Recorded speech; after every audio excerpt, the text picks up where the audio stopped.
preview time. So let's take a look at what's coming your way.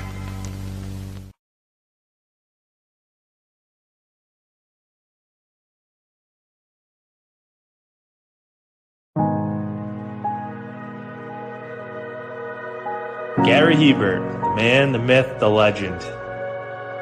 I was amazed, and I was looking to become a better skater myself, and I wanted to be like Gary. When you look at a guy like this, he's one of the most talented people in his profession.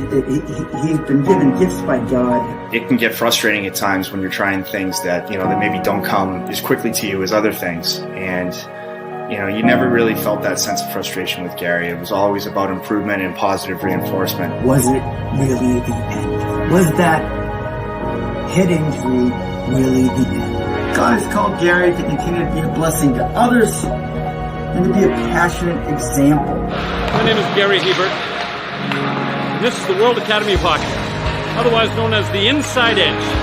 I would recommend anybody that have a chance to come to his hockey school. I think it'd be well worth it. It'd be rewarding to all the kids and anyone he coaches, from whether it's an adult, a professional player, to a little kid like a Mike or a Squirt.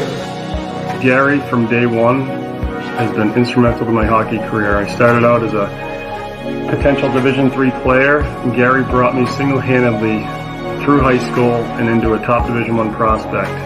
I owe it all to Gary, the biggest legend on and off ice there's ever been. Listen, watch, learn, be confident, and have faith. Those are the answers I was brought to. Yet, I only now am really learning how truly important those 5 things are. Through preparation, through appropriate thoughtfulness and thinking, we can learn to untie the typical knots between our ears that drive us into underachievement and underperformance. And lo and behold, we can learn, I think, to fulfill our God-given potential. Gary has the innate ability to make people not only better players, but better people. The life lessons they learn from Gary are incredible. You can always remember leaving that rink knowing as a player I got better, or I had something to improve on to get better. And I think that's what you excelled on as a coach, is giving us the knowledge to know what we needed to do to get better. There's coaches who know the game, but can you communicate and create passion in your kids and in your players? And Gary's able to do that. Gary's got great knowledge and the great hands, but more importantly, his ability to connect with people and care for them. His communication skills, to me, really stand out and separate him, and that's why he's one of the best, in the world. Gary's a legend. He's a special, special man.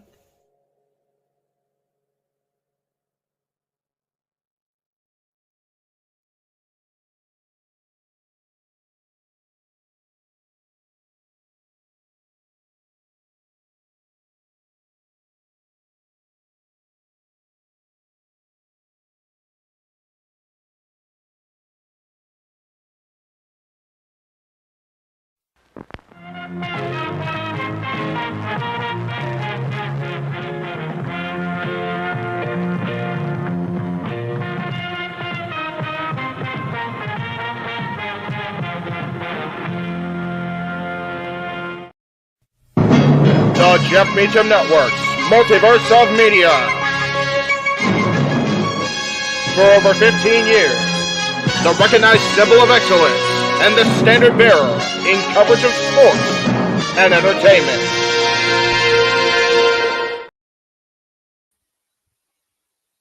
Welcome once again, everybody, to another Jeff Meacham Network Multiverse Media live watch the event, as tonight, Friday, is Under Siege from TNA Wrestling, Albany, New York Armory, as we bring you our coverage tonight of the latest monthly special here from Total Nonstop Action Wrestling. Welcome, everybody, once again to Jeff Meacham Network. Good to see you all. You know what I am. I am the simple man of the simple brand, the voice of the JMN forever, great professional wrestling, damn it. And my name is Noel Foster. A lot better than yesterday evening. For those that are wondering about city predicting, I was dealing with a sinus headache, and I basically passed out worse than a juggernaut driver at 8:30. So we're going to do our pre-game predictions here. Figure everybody that's out there in the chat and that are tuning in live across all of our channels, please like, share, subscribe, comment, and tell a friend. And if you want to dictate the conversation, donate to Dictate at Castellini Studios or Philip Fitz here at the Multiverse Media.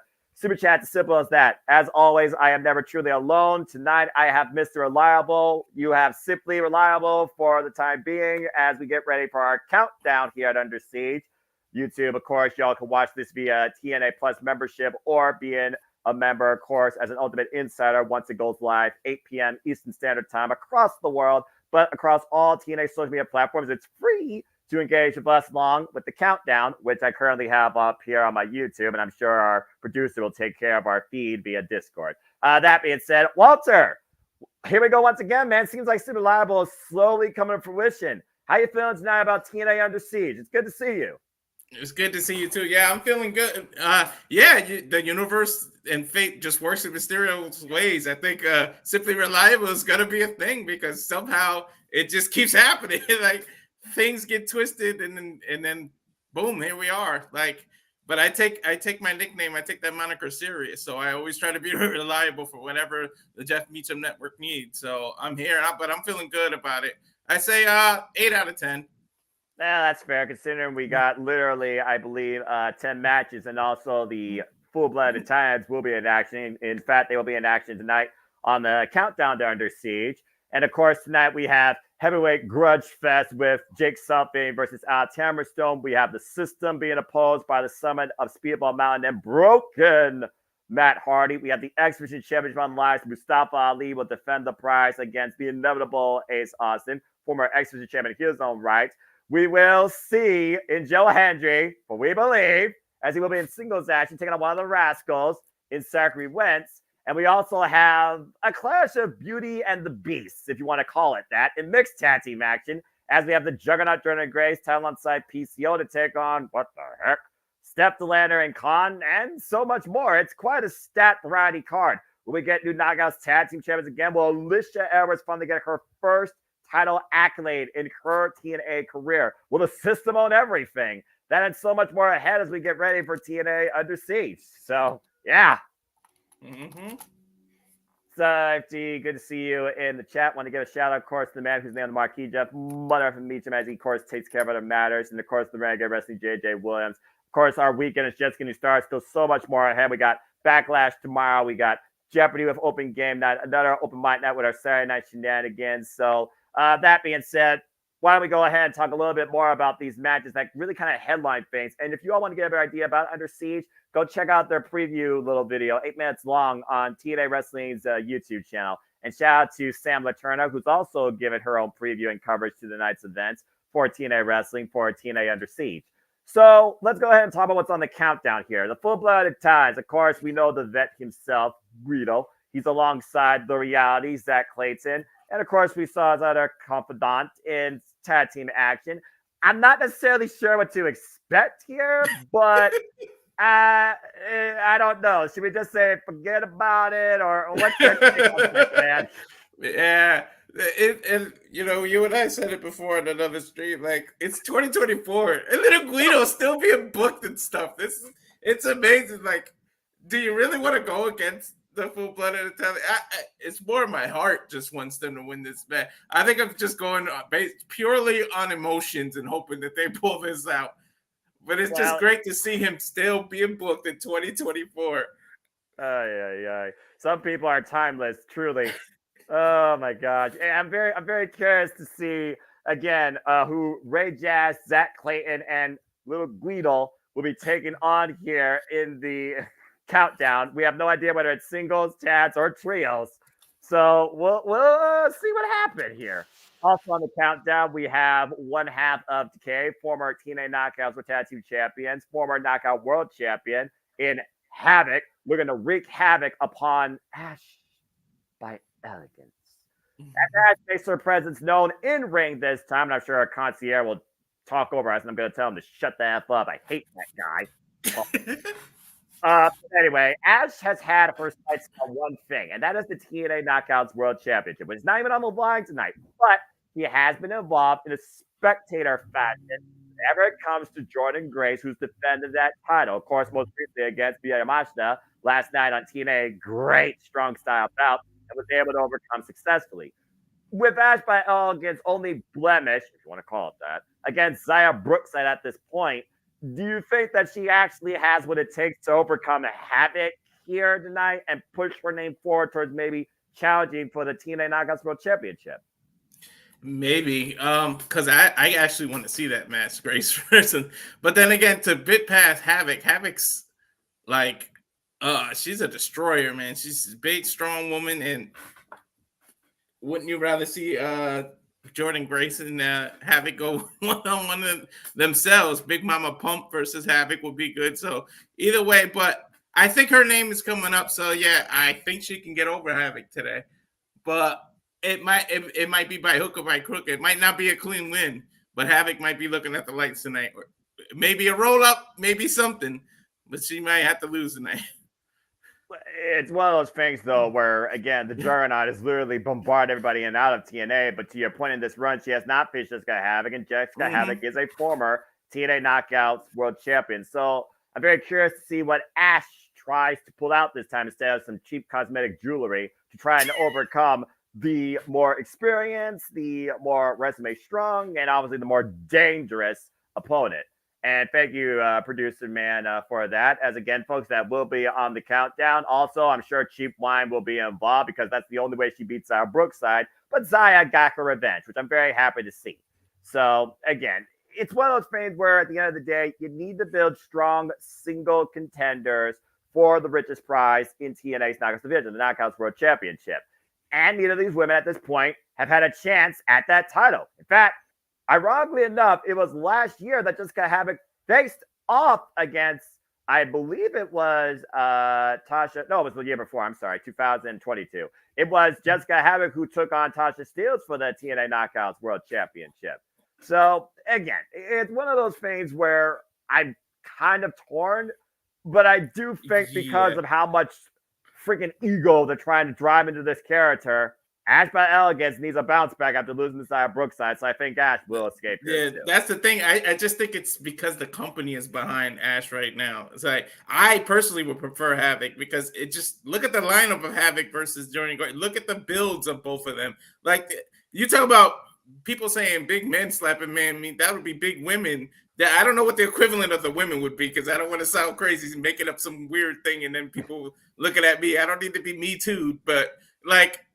I want to see those two women clash, but I feel like the company is behind Ash.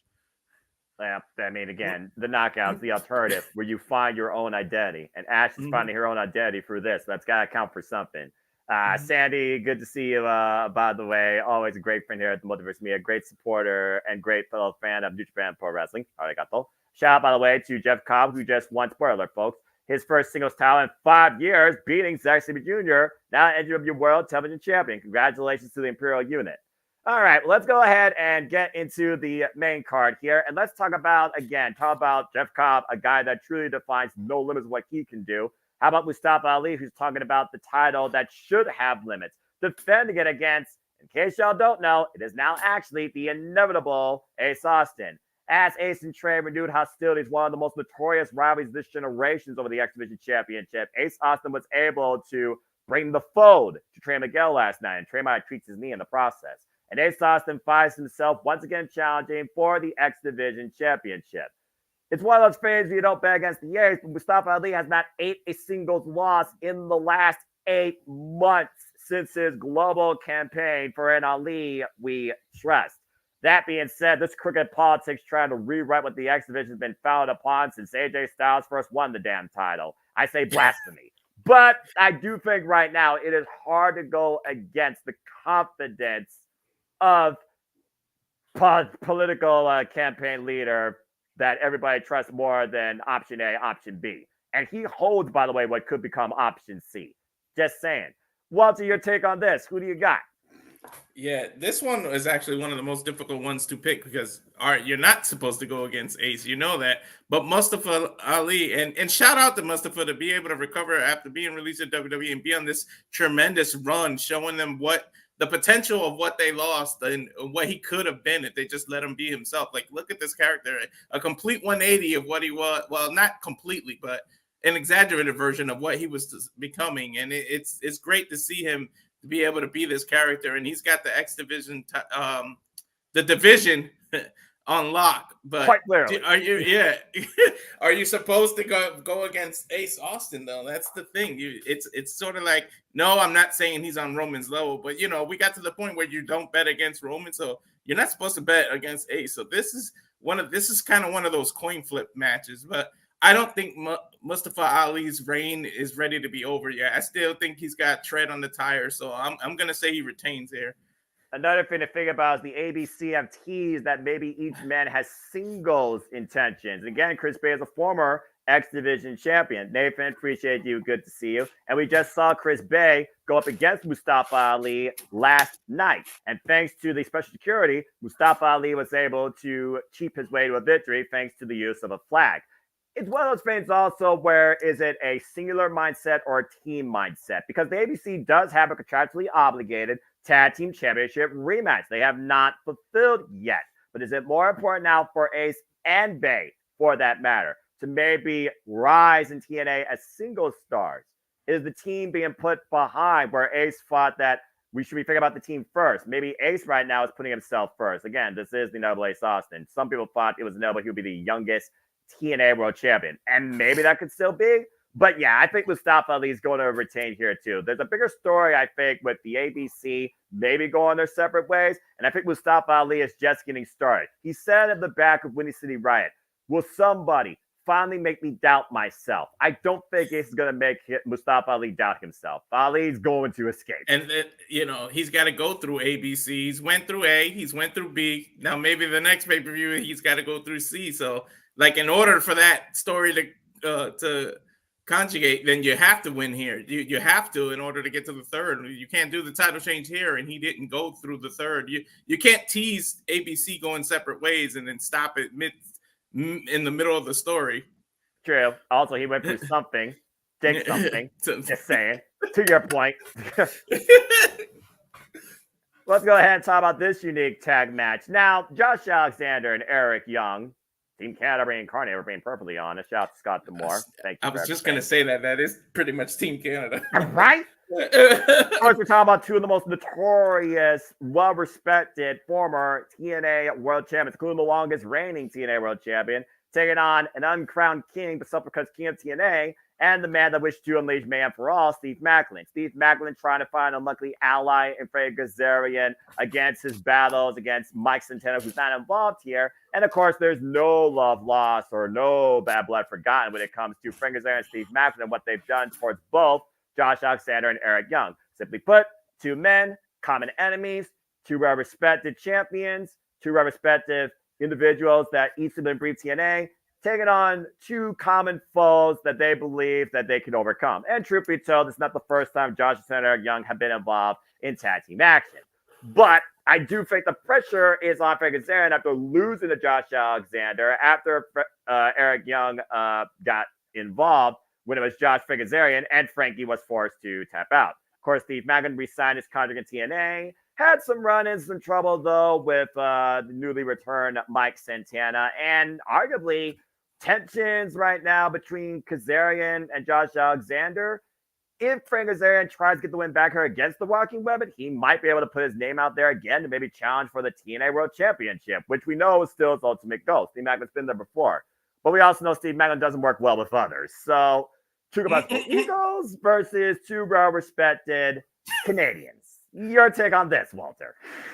This is another one of those heart versus brain things because Frankie's a friend of the channel. We all love him here. Of course. We know he's there. So, of course, so it's like my heart wants to pick Frankie, but can he really get along with Steve? And Steve seems I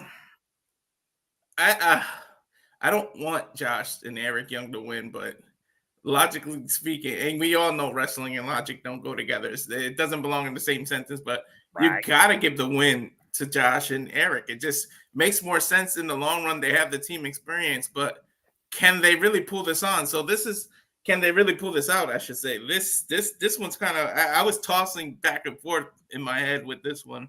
I'm going to go with Josh and Eric for the points. Timidly. for the points, but I really want Frank to pull this out because if he can get the pin, he puts himself right back in contendership to get another world title. Because do you really want to give Frank 2 losses in a row? He's just coming off a loss. Exactly. So, like, do you really want to pull that out right now? Yeah, I'm about to say Josh Alexander just won that ridiculous battle against Alex Hammerstone where he was the last man standing. So it feels like Macklin and Kazarian need this. And it's a first-time strange bedfellows. Can they coexist? Yeah. If they have a common goal, they might be able to get it done. So I think I got to go with you here. I think Kazarian and Macklin need the win, but it wouldn't surprise me if Eric Young and Alexander come out with the win. Yeah, this is like one of my most unconfident picks. Well, how confident are you in the TNA Knockouts tag team division? And do you trust the system? And can a likely ally against a common enemy get the job done? As it's Alisha Edwards and Masha Slamovich taking on Spitfire, Dani Luna, and Jody Fred. We saw last night how effective Masha Slamovich was after she freaking knocked the head off Dani Luna and snowplowed her and allowed Alisha Edwards to pick up the pinfall win. Now, again, you talk about logic in wrestling. Usually the team going in with the momentum dictates they're going to lose. And last I checked, Masha is not part of the system, and I don't think she trusts it. We also, of course, saw, though, Dani Luna has also gotten the better of Masha Slamovich in the 841. No love lost there. And we also now know that Lars Fredrickson of Rancid will be here alongside them in the corner. For me, I look at the history of the TNA Knockouts Tag Team Championships alone this year. You started with the K, you went back to MK Ultra, and now you're going to Spitfire after it was previously on MK Ultra. This would be the 5th champions if they change hands tonight. So I think Spitfire, again, they need to prove their testament as a team to really try and bring these titles in this division forward. I think Spitfire needs to win. And I don't think Masha is going to work very well with Alisha. If Alicia's ego gets in the way of Masha getting revenge. Just saying. I'm going with the chance retaining. Yeah, me too. They just won at Sacrifice in March. What was it, March 8th that they won the title? They barely got 2 months in as the champion. You don't want it, right? It was like March 8th or so, right? That's correct. Well, yeah, at Sacrifice. So you don't want to keep bouncing the titles around here. But then again, Masha's she's just lost at Bloodsport as well, and so does she recover from that here? But I think this is a one-time team, Alisha and Masha. I think a rivalry develops here. There's some kind of miscommunication, something doesn't go right, and then it leads to a rivalry between them two. So I don't see Spitfire losing the tag titles here. Plus, I don't want it to happen. Like, all right, let's establish these tag titles. Let's give it one team. Let them have a little bit of a run because people barely get a marathon going before the title switches again. So can we finish the track here? Let them loop the track a couple times. So I say Spitfire wins. And I think Alicia's more effective as a valet and an outside, interference than an in-ring competitor, with all due respect. I think she keeps her role in the system. The system will continue to work for the time being. But I think the system has a flaw here in this team pairing. And shout out to the Renegade. You also have limited teams of TNA. You got to bounce them around a bit to keep it interesting. Alisha brings more gold to the system. Okay, well, he made his intentions known. I don't know if he trusts the system, but he believes Alisha will finally get her first accolade. So we'll see. Again, she's been part of the company since 2017. Not a single championship. He has a point, though. There's not enough teams.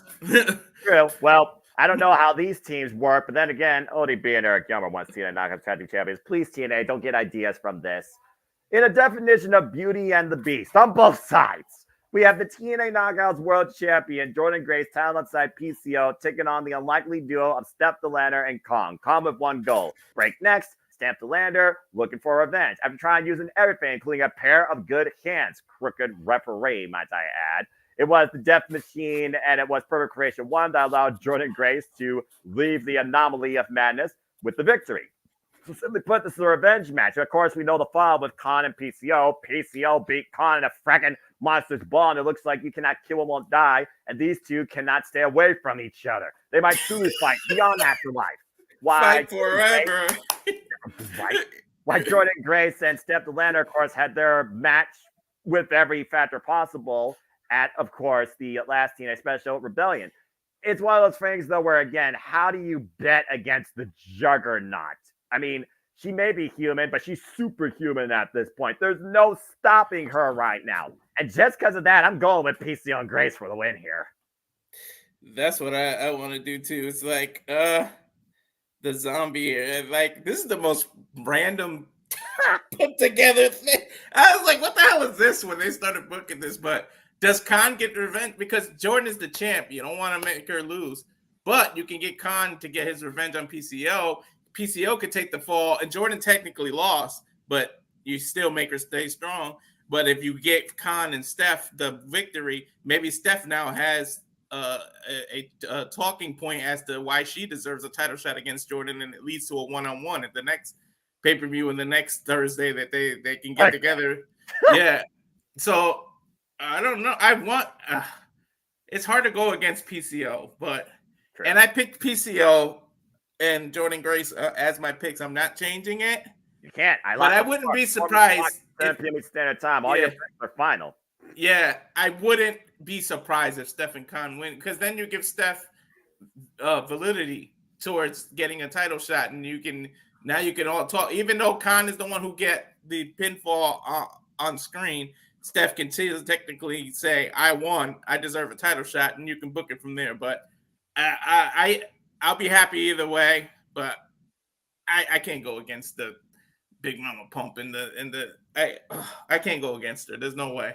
Yeah, holla if you hear me. He's not human. She's superhuman. So simply put, well, but at the same time, I honestly believe that might be one of the easiest matches though to call here. And of course, y'all know that even. But anyway, but at the same time, you can question why isn't the title being defended here? So maybe that is why she can lose here and then have so. But I'll still go with PCO, but just to throw a little wrench in there, it might be the reason why her title isn't being defended tonight. That's fair. I think Under Siege kind of like is a building block towards other things. And I think something lies ahead for all the championships. But does something lie ahead in victory in this match for Jake Sullivan, who just lost against Mustafa Ali for the X Division Championship? While Alex Hammerstone, he lost and failing to be the last man standing rebellion. Both these men right now are in a bounce back situation. And this is the definition of a heavyweight grudge match. Simply put, and this all stemmed from that little tiff backstage where Hammerstone was trying to get words with Santino, maybe to try and challenge the walking weapon again. Instead, Jake Sullivan didn't like that disrespect. And next thing you know, Santino, he said, y'all going to sell it in the ring. First time ever, one-on-one encounter, two of the heavyweight anomalies, one of the strongest forces ever in MLW history versus something in TNA wrestling. But yeah, this is wait, what happened here? This is the most random put together one-on-one. It kind of reminds me of, remember the Jericho bumping Kane with the coffee thing? Yeah. Like, it kind of reminds me of that. It was just like a disrespectful backstage segment, and now they have to go one-on-one. But for Hammerstone, who, by the way, looks chiseled out of stone, to go against Jake something. They're both recovering from losses, so it's like, who do you go here? I'm gonna go with Hammerstone, but that's another one of those reluctant things. Both of them could use the win. I feel like they can build something off of Hammerstone, and if he can recover from that last loss, because they both kind of need this, right? So it's just a back and forth. But Hammerstone didn't mean disrespect back there, and Jake just took it like that. So exactly, it's like Hammerstone could just be like, dude, it wasn't even meant to be like that. But since you want to be starting something, see what I did there? Yeah, I'll finish it. But someone has to finish it, right? Yeah. Well, as we go to the Discord, folks, we're getting ready for action to take the airways here for Under Siege. And it looks like we're starting off with the War Machine, Rhino. Yeah. Hold up. There we go. Yeah, you're good. This is a unique situation. I did not expect to see Rhino here tonight. Yeah, me neither. What is he? Well, I mean, the last time we saw Rhino, he, of course, was challenging freaking Mustafa Ali for the, just because, and the VSK's back. There must be the VSK in TNA. And impromptu exhibition here on the countdown. And shout out to Rhino for still being active, man. We talk about old school being active and with Little Guido still being booked. Rhino is still actively wrestling and at the highest level. It's not like he's slowed down and looks old, like we need to please retire or something. He still can go. Right. Well, we'll talk more about our remaining matches here because we still have so much, including the 6-man tag main event. Joe Hendry versus Zachary Wentz. Jonathan Gresham returning, taking on Kushida. We'll talk more about that here as we're 28 minutes and 12 seconds away from Under Siege, taking the airways here. We're kicking things off with exhibition. Stiff collar tie. And you know you're not going to win a test of strength against Rhino like that. Yeah, you're dumb to even try. One of Rhino's legs is bigger than VKM's whole body. Yeah, that's accurate. Of course, Rhino, one of the strongest, notorious faces out of ECW, also runs a promotion here in my bi-state area, Insane Wrestling Revolution. In fact, they have a show next week. Still to come, getting on the Countdown Under Siege. The FBI will be in action. No, folks, I'm not talking about the government. I'm talking about the full-blooded Italians. And yes, I'm not kidding when I say this name. Guido himself. The hell? Nice. Couple of right hands by VKM and the kick to the midsection. European uppercut as he gets Rhino backed into the corner. And it looks like we had a match change as now Laredo Kid will be defending the Digital Media Championship against Casey Navarro on Under Siege now. Okay, last minute addition here. Well, I mean, sometimes this is just what happens under TNA. It looks like everything else. Oh, my! It's still very stationary. VKM really whipped the crawl and over the top rope, whipped to the corner and flew right over the top rope. Well, it's one of those things where, again, your own momentum is your own worst enemy, but the canvas could be your best friend here. So, it doesn't help when the man throwing you is 275-pound Rhino there. True that.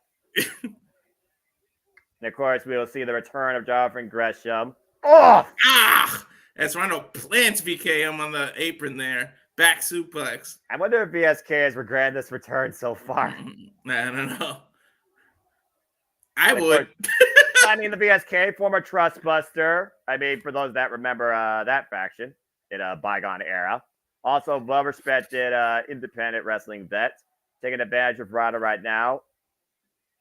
And, of course, everybody trying to make a name for themselves in the new era of TNA as we get close to the Slammiversary. Ooh. VSK channeling Eddie Guerrero with the sunset flip over the from the apron to the inside. Yeah, the front flip stance onto your point. Cover gets a 2 count. Eddie Guerrero, he made that move famous. Viva la raza. Of course, we know Rhino's also had ridiculous bouts recently. He's gone old school. He's talking about Monsters Ball. Rhino, former TNA tag team champion and Violent by Design. Yeah, VSK over the top rope. What is he going for here? Oh! Splash, but Rhino rolls right out of the way. Ouch. And no water in the pool, just a big TNA logo. And apparently, we've also just been informed that there may not be no Hammerstone tonight, so there may be another match on the card. Changed. Was he injured? I didn't. Whoa, God! Ugh, belly to belly release. Ow. Uh-oh. And I think Rhino is speaking of a 4-letter word. Let's go, Noah. Gore! Gore! Gore! Gore! Cover! Rhino breaks the XK. Oh, man, we couldn't have timed saying gore at the same time any better. That's what you get with Simply Reliable there, folks. And that's what you get when you face the man beast known as Rhino. In a TNA ring, Rhino wins this exhibition here on the Countdown Under Siege as we're still about a little over 20 minutes away from the show taking the airways. I believe we're definitely in for a very unique night. As of course, ahead after this, we will go to Chicago to Against All Odds, and then we'll head back up north to Canada for Slammiversary. Again, folks, right now it's Noah Foster and Walter Cruz. We are Strictly Reliable here, bringing you all the coverage, the reactions, and the commentary too. But let's go ahead and continue talking about the card that's ahead. We still have, I believe, 3 more matches, and I believe, Sandy believes, she knows what I want to talk about. We also, of course, have producer man James Hebert in the green room. Appreciate you, my friend. I just want to make sure, what matches have you guys not gone over yet? Because I don't want to fuck this up. First off, James, botches are normal. You're fine, bro. Secondly, we haven't gone over Zachary Wentz versus Joe Hendry. We haven't gone over the 6-man tag main event, and we haven't gone over Jonathan Gresham versus Kushida. That's it. Okay, cool. All right, go have at it, boys. Say his name and he appears. I believe in Joe Hendry. No, wait. JJ now believes in Joe Hendry. Do you believe?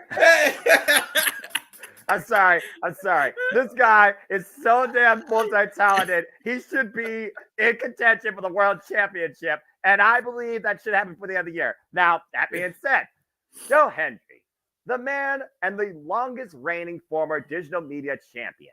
He has had a fair amount of run-ins lately with one AJ Francis, and Rich Swann decided to go alongside him in first class. As we saw at Rebellion, it was a gang assault that allowed them to beat Joe Hendry. But Joe Hendry is a humble man. He does not make excuses. He simply brings forth an apology. So he did last night with one of the best concerts I've ever seen in professional wrestling. Damn it. Oh my God, his concerts. And now we look at Joe Hendry looking to build momentum a different way to motivate us towards championship ambitions as he takes on 1/3 of the Rascals in Zachary Wentz. A first time ever 1-on-1 encounter. Joe Hendry versus Rock in a concert. Damn it, James. Actually, that's brilliant. You brilliant idiot. But that being said, Joe Hendry versus Zachary Wentz is the first ever 1-on-1 match. I imagine AJ Francis and Rich Swann, they have sour grapes with what Joe Hendry said last night, but they'll get over it. With Joe Hendry's loss at Rebellion, I believe Joe Hendry needs this. And I'm still going to freaking say that Joe Hendry wins this. Yeah, I gotta go. I mean, come on. It's the Jeff Meacham Network. You really think we're gonna pick against Joe Hendry here? No. Like, come on now. Like, oh man, that was a good one by James. Book that concert for concert. Like, Jesus. Like, I mean, Joe Hendry did more songs than The Rock did. I'm just saying. I'm just saying, especially oh God, Edge's bitch was one of the funniest ones there are. But last night, what he did was hilarious as well. So there's no way you can go against Joe Hendry. Like, he's got Edge's bitch, he's got You're Banned from Diving. You got, like, there's countless ones of his things that he does. That was another hilarious one, Banned from Diving. That was stuck in my head after I watched that for like a week straight. So there's no way any of us would go against Joe Hendry. Yeah, and I dare someone in the chat to go against Joe Hendry. So we believe Joe Hendry's winning. Simple as that. As Ace Austin faces Neldo, that he will become a 3-time SVG champion. Before we talk about this match, let's go back down to the ring as the FBI has entered the Impact Zone. And there's little Guido. What? I said, there he is. God. Ray Jazz, Zachary Clayton, and Guido.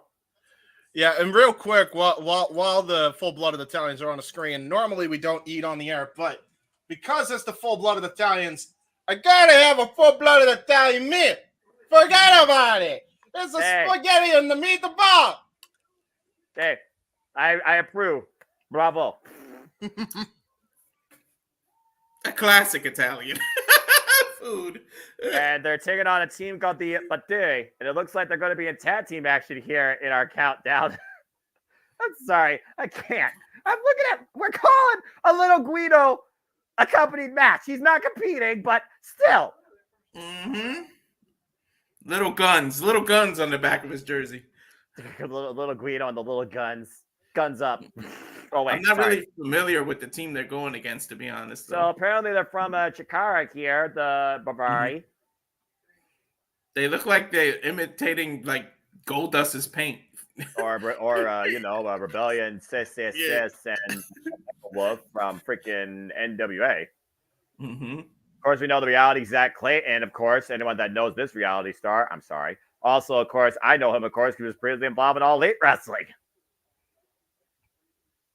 Yeah, remember this guy from Dark Matches? Yeah, and look at that FBI already on a roll, showing power here. My God! Ouch! That's about 3/4 of the way across the ring there. Good military press Bill by Zach Clayton here, and again. And the part of Big Guido will be played by Zach Clayton. Carry on. Accurate. He might just win this match on his own, honestly. Oh, God. There might not be no need for a tag in here. You say that, and here comes Ray Chaz, who is very unknown to all of us here. But he's on the ground, the top ropes, and right now the FBI in firm control. And you figure about this, FBI with a win here might put them days in line. Oh, my God. For a future TNA World Tag Team Championship match.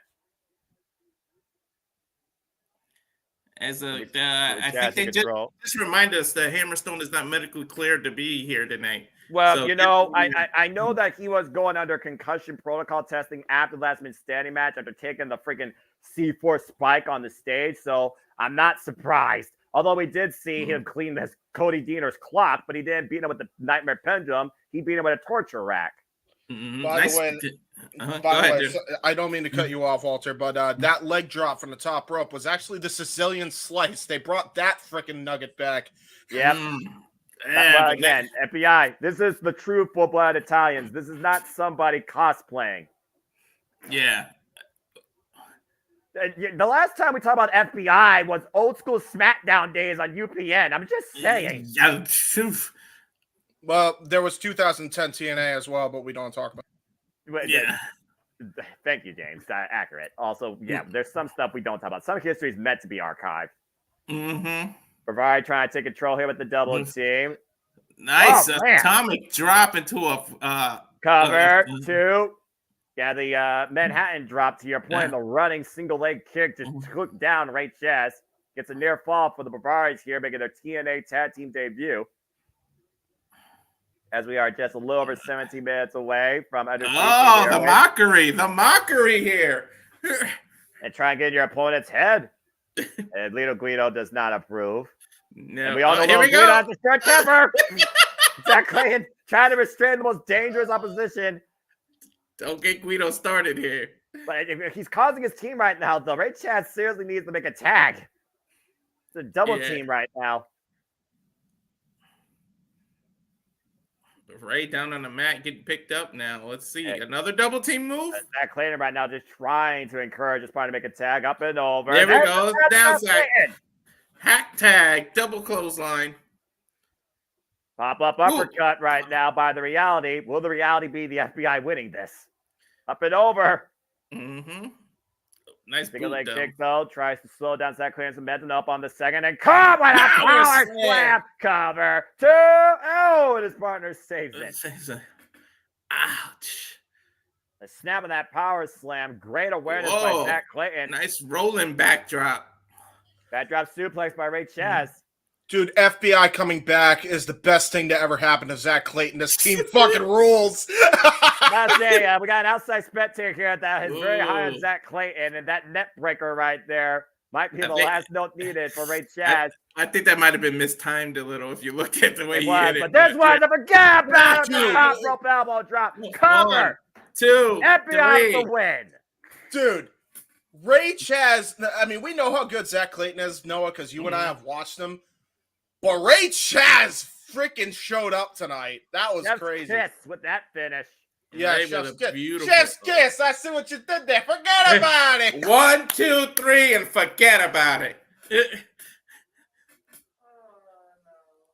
Oh, brother. I still can't get over that little Guns is on my TV, little Guido. Big win in Albany here. Backstage shot. What's going on here? Oh, what the hell? Oh, here's Frankie. Exactly. Looks like he's already gone to work or something. Uh-oh. What the heck's he doing? Frankie telling him kings don't go in the back looking for soldiers. Again, what's a king without a crown, though? I'm just saying. Mm-hmm. Steve telling him, I don't take orders anymore. Uh-oh. Already tension between this team. I'm just saying. That might be just a tease so you don't think they're winning and then they pull it off. Well, it's entirely possible. I'm not going to lie. It's entirely possible. Now what are we getting here? Well, I imagine that we are getting, with Casey Navarro making his way into the Impact Zone, our Digital Media Championship match. Here we go. Casey Navarro making his way to the ring. And, of course, we still have 2 more matches left we will talk about here during our cold open and after this. As, of course, we have Jonathan Gresham making his return against Kushida. And, of course, the 6-man tag main event where the System will take on Speedball Mountain and Broken Matt Hardy. Jay Chung, of course, our re-announcer for the entire festivities here. It's our last match here on the countdown. Casey Navarro, another familiar name to TNA and the independent wrestling scene.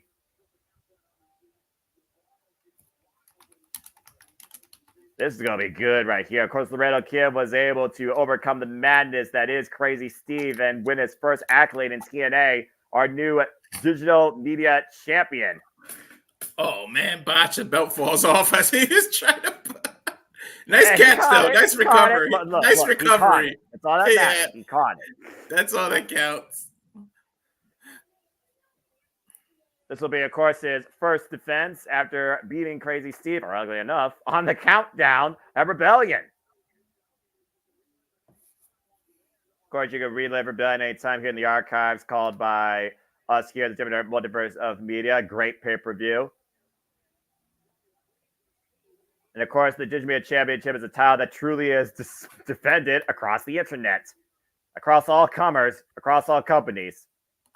It's literally why they call it the Digital Media. Of course, Joe Hamby, the most notorious Digital Media champion in the Digital Media titles history, longest reigning. The inaugural champion actually was Jordynne Grace. Mm-hmm. As, of course, now we know Rich Swann is now scheduled to face Jake Summon after originally it was going to be Rich Swann versus Laredo Kid, but due to the non-medical clearance of Hammerstone, that match has been changed. And right now we see great wrist control here by Casey Navarro, but great escape by Laredo Kid with a deep arm drag, creating separation. Now the trip up, lateral press to the 1 count. The speed right now. It's going to be a speed contest nearly going. I guarantee you that. Doesn't need the clothesline. Both maybe a drop kick and a stalemate here in the early exchange. Well done so far. Nice standoff. Just under 12 minutes away from TNA Under Siege, ticking the airways here. And figure everybody that's tuning in will be here for the whole night, focusing strictly on TNA. And if you can, please remain hashtag spoiler free for all other forms of sports professional wrestling, including SmackDown, even though it is pre-taped. Because there are others that actually will see it live. Or, why would the kid fall for this handshake right now? Like, really? You never do that wrestling. It's one of those false insecurities where it's like, can you pick a moment? And I have seen people actually, take advantage. This little kid takes advantage of that beautiful gorge buster of sorts and then a running drop kick. Nice. Great case Navarro to the outside. Navarro reminds me of like a young Juventud Guerrera, like his whole look and style. That's kind of fitting considering the Lucha Libre bracket and player off the straight on top, man. Nice moonsault to the outside by Kid. Yeah, off the second rope and great landing. Take a look at the replay here. Great hide and landed on his feet first, able to roll through, avoid much less physical impact. And the height he got on that. Of course, Tyler just hands me a pinfall submission inside the ring. Laredo Kid to retain gets a 2 count here in the early going. Do I have the wrong fucking luchador up? You got Rich Swann up there. Again, James, don't worry about it. It's a match change because Alex Hammerstone wasn't cleared. It's an impromptu match, my friend. You're fine, bro. Oh, okay. So, I'll just take the graphic off since both competitors are not up to date. Never mind. Well, again, when cards subject to change. This is professional wrestling. Damn it. Yes, there's a reason that they have that disclaimer on every card. Exactly. Casey Navarro, though, able to skip out of the corner, falls in with the uppercut. Nice forearm shot by Navarro. Snapmare with the net breaker, falls in, looks for the double stomp. Real K able to scout it. Both these men trying to pick up speed, up and over, lands on his feet. And right now, Navarro, Navarro with an Andrade imitation here. Tranquilo, no tranquilo. He catches the Real drop toe hold to your point, hung across the second rope, now up and over. Whoa, the Real K able to scout that. Shoulder block, though, and once again, Casey Navarro. Whoa, a little bit of a trip up there. A little bit of a slip. I'm a drop kick. Almost everything right now, Laredo just trying to throw against Casey Navarro here. Casey Navarro's had an answer for, despite that step up. If this is a game, somebody's spamming the reversal button here. And Casey Navarro looking at baseball slide. Oh, nice kick to the midsection by the Kid. Oh, wait a minute. I'm not sure if Casey Navarro caught himself around the ring post, but he caught the Laredo Kid coming in. Yeah. And right now, back inside the ring, beautiful sling blade. Casey Navarro now goes to the cover, hook of the leg, gets a 2 count. Jason Navarro right now taking advantage of the champion, neutralizing his speed. As we get a breather here, this match is pretty even right now. Well, I would consider this an upset, honestly, if Casey Navarro won this title, let alone this match. Because again, it's not the first time we've seen Casey Navarro in the TNA ring, let alone probably not the first time he's faced Laredo Kid. I wasn't expecting this, so I don't have all my notes currently here as I'm looking at my research. Exactly. But it is one of those things where, again, the Digital Media Championship, it very well could be won by anybody. Exactly. Male or female. But it's okay for us not to have notes because TNA threw a little wrench in our plans, but we can recover here. Well, I mean, again, professional wrestling, you have to adopt on the fly. And for Laredo Kid, the guy that chose to put out this challenge, he had to adopt on the fly. He didn't know he was going to defend his title, let alone not face Rich Swann tonight. And he chose to put his title on the line because of the fact he wasn't going to be against Rich Swann. Oh, Michinoku driver by Laredo Kid in the corner. A nice bottom move. Rope back. They did a moonsault and turned it into an elbow last minute there, Noah? Yeah, modified offense, Walter, to your point. Close proximity. Now up to second with the moonsault elbow drop. Is enough here to the tango. For an impromptu match, they're putting on a show, though. There's a reason why TNA is total nonstop match even before the first actual bell. Now, Laredo Kid once again to the second rope. Moonsault rolls through. Casey Navarro rolls inside. Prevents the collision. Now up and over. Catches him with a thrust kick.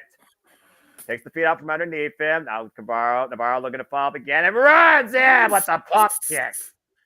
Yeah. Almost like a low version of the haluva kick.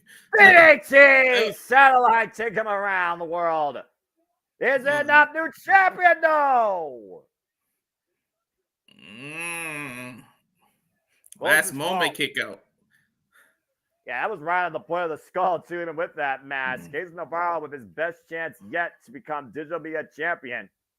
That looked more like a kick out based on instinct rather than power. Casey Navarro, though, looking to go to the high-risk district here. Go for broke.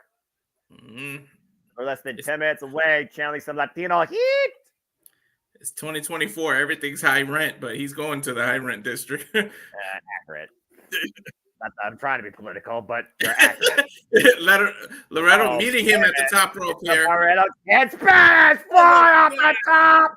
Good Lord, cover to retain Loretto. It's over. Title. Wow, what a Spanish fly. That wasn't a Spanish fly, boys. That was a Yazuna drop, baby. That's what that fucking was. And I love it. Man, the height they both caught during that. That was great. I don't know whether well, to your point, they call it the Randall drop, but it's very well put, James. Take a look again. God. And right in the center, nowhere near the ropes, no foot in the ropes. You can't do anything but get beat there. That's phenomenal. The Randall fly, they call it, guys. That's his finisher. That's the way he won the championship. It's a great finish. Beautiful finish. They might as well call it El Vuelo de Laredo. Spanish, Laredo's fly. You can say it in Spanish and it actually rhymes. Well, people can call it that while they don't have Spanish commentary. Congratulations, great action ahead here. Before we go live across the airways with Under Siege, as we got two more matches to talk about. Let's go ahead and talk about them real quick. We know which ones are they? So let's go ahead and talk about Jonathan Gresham returning. The Octopus with a new shade of black ink, it seems, and a sinister nature, wearing a whole different proverbial mask, it sounds like. Going one-on-one against Kushida. This guy that was once the foundation. Literally a demonstration of pure professional wrestling. Kind of lost his way and didn't know how to come back. But we've seen these vignettes where it almost feels like he's done wearing that mask. And yet he's going back to that nature. A whole different side of the Octopus. I'm not really sure what to make of this. What I do know is we got two of the most technically sound professional wrestlers on the planet about to clash one-on-one. But again, Gresham, it's his return. Kushida, he's now on his own because the time machine is no more because the motion machine goes no longer part of TNA. So it's one of those things where I'm curious what we get out of Gresham tonight versus what we get out of the decision. But I do think the Octopus, if he still calls himself that, needs the win. Yeah, he definitely needs his man. But this is kind of a resurgence, a new dynamic to his character. So I think I went with Kushida on the pick, so it's locked. But here on the prediction, I'm gonna have to say Jonathan Gresham. It just makes more sense for him. It's a resurgence, a new direction of who he is. But I can see it going either way. But you're not gonna lose your first match back after you're changing your character here. And sometimes you need to go to the dark side. You need to go to a darker place to maybe find a resurgence in your career to make yourself even better. And we'll see at the Octopus what lengths he's willing to go to tonight physically in the ring against somebody that knows how to take an arm. But how do you beat somebody where it looks like he could get you with 8 different arms? There's a reason why he's called the Octopus. Don't and take Octopus, folks. Sorry, and Octopus are known to survive any environment you put them on. They know how to thrive and survive. Yeah. Well, that being said, there's only one match on the top about as they are literally top out here in our pre-cold opener. Let's go ahead and talk about the main event. Do you trust the system? Do you believe in the system? Do you still work alongside the system? As the system is in trios action against Speedball Mountain and not Nick Nemeth after the destruction to his neck, but broken Matt Hardy, who stepped up to the plate and decided to take his place. Of course, broken Matt Hardy, of course, made his return known at Rebellion, dropping the TNA World Champion moves with a twist of fate. You gotta consider here that Matt Hardy is going to be looking to delete the system by any means necessary, starting with this trios match. But again, at this point, how do you bet against the system when they are such a dominant united front with Fall the Gold here in the graphic? Your take on this, Walter? Yeah, you're not supposed. How do you bet against the system and Moose with its powerful title? But reluctantly, I think it was booked as a 6-man tag so that Matt Hardy and Speedball could get the win without making the champ look weak. So I don't think he's gonna take the fall here. But then if you give Matt or Speedball a title shot in the future, it actually makes sense because they won on this match. They can say they held a victory, even though they didn't pin Moose. They held a victory over the system and deserve a title shot. So I think somehow Matt Hardy and Speedball Mountain are going to pull it out. But I think it's simply to get to the future to get one of them a title shot. Yeah, and of course, we know that Speedball Mountain had an incredible tag team championship opportunity against the system at Rebellion, and they came up short. So to me, it feels like it's a must-win for Matt Hardy, lest his career and his return is already broken beyond what he is. So I'm very curious to see how this trios match pans out and who eats the fall, because I imagine you got to preserve the TNA World Championship more than anything else. So At this point, who eats the fall? Is it Brian Myers or is it Eddie Edwards? And Eddie Edwards, of course, came off that match against Nick Nemeth where, thanks to the system's help, he did get the win and the system neutralized the wanted man in the end. So I'm very curious to see if this system malfunctions and that allows the win for Matt Hardy and Speedball Mountain. I'm going with Speedball Mountain and Matt Hardy too. Something has to give. Something has to be broken. And eventually, I truly do believe that the system needs to be deleted. But until then, folks, as we get ready to go across the airways here under siege, we're seconds away. Are you all ready to go tonight? Walter, are you ready to go tonight? I'm ready to go. As we can see, like, you're a tech guy. Maybe Matt Hardy can somehow hack the system and find a way. Well, TNA Under Siege, folks, is about to start right now. Let's get ready. This is going to be a fun night of professional wrestling. Damn it! Anyway. No digression. I don't digress. How dare you? Oh, my gosh. All right, let's go ahead and switch gears now, of course, to the actual live feed. If you go to TNA Wrestling's channel, folks, because it doesn't seamlessly switch, it will, of course, switch over here momentarily towards the cold opener for TNA Under Siege. And also, you, of course, watch this. You are a TNA Plus member. So enjoy the festivities tonight as we cover TNA Under Siege, which should be starting momentarily. Oh, this is going to be fun. Yeah, I can't wait. It hasn't switched yet, folks, so just give us a moment to get it takes a moment. Ding, ding, ding, ding, ding, ding, ding, ding. Hey, by the way, folks, since we did the little Jeopardy song, we're going to have Star Wars Jeopardy video trivia in the style of Jeopardy. You should go check that out. That'll be on Saturday night. Woo! May the fourth be with us all. Yeah, ain't that the truth? I don't know how to get the banner down. Banner needs to go down. You just need to click it, James. You just need to click it. I just tried. Yeah, red band, stop it. Okay. Oh, good Lord Almighty! All right, you got it. I got it. All right, very good. Again, folks, we're just waiting for our cold open to get underway here. There might be a momentary delay because, again, I don't think the new management knows jack diddly what they're doing, which, again. So now we're just waiting. Oh. Well, while we wait, we'd like to remind you that if you want to be acknowledged on screen by we may show your screen, but we may not address anything. But if you super chat it, it's as simple as that. Then we can address what you have to say. You could super chat to Walter's point. You could super chat it on Greg Cherry's channel, JJ's channel, and Jeff Meacham's channel. So be on the lookout for that. All right, we're finally getting a feed, so I will remove myself, and you have a good call, gentlemen. Sounds good, man. As we're getting a system promo here. Well, again, the system has ran at TNA since the new era began after Moose beat Alex Shelley back at Hard to Kill. And, of course, we saw Brian Myers and Eddie Edwards claim the TNA World Tag Team Championships against the ABC, and the system's been unopposed since in their death grip on TNA. Yeah, the system is definitely well established here. So we got to see if Hardy and the rest of them can break the system, as Matt Hardy is known to be broken. Well, I know one thing's for sure. We're in Albany, New York, which means we're in an Empire State of Mind as TNA Under Siege has finally arrived. Welcome everybody to the show, and welcome everybody inside the Impact Zone, and welcome to another event here at JMN Network Live. Watch the events at JMN Multiverse Media. Hashtag 2024 We Gonna Die schedule. This is TNA Wrestling, and this is Under Siege. Noah Foster here alongside Mr. Reliable Walter Cruz, Reliable, here tonight with you folks, bringing the commentary action for TNA Wrestling for the first time ever. Anybody out there who's watching along in the chat, hope you appreciate what we bring you and our coverage, reactions, commentary. Please like, subscribe, comment, and tell a friend. And to your point, Sandy, great title defense by Nick Nemeth for the IWGP Global Heavyweight Championship against Hiroshi Tanahashi at Dontaku this morning. But tonight, it very well may be mayhem for all as we kick things off with tag team action. Here comes Steve Macklin.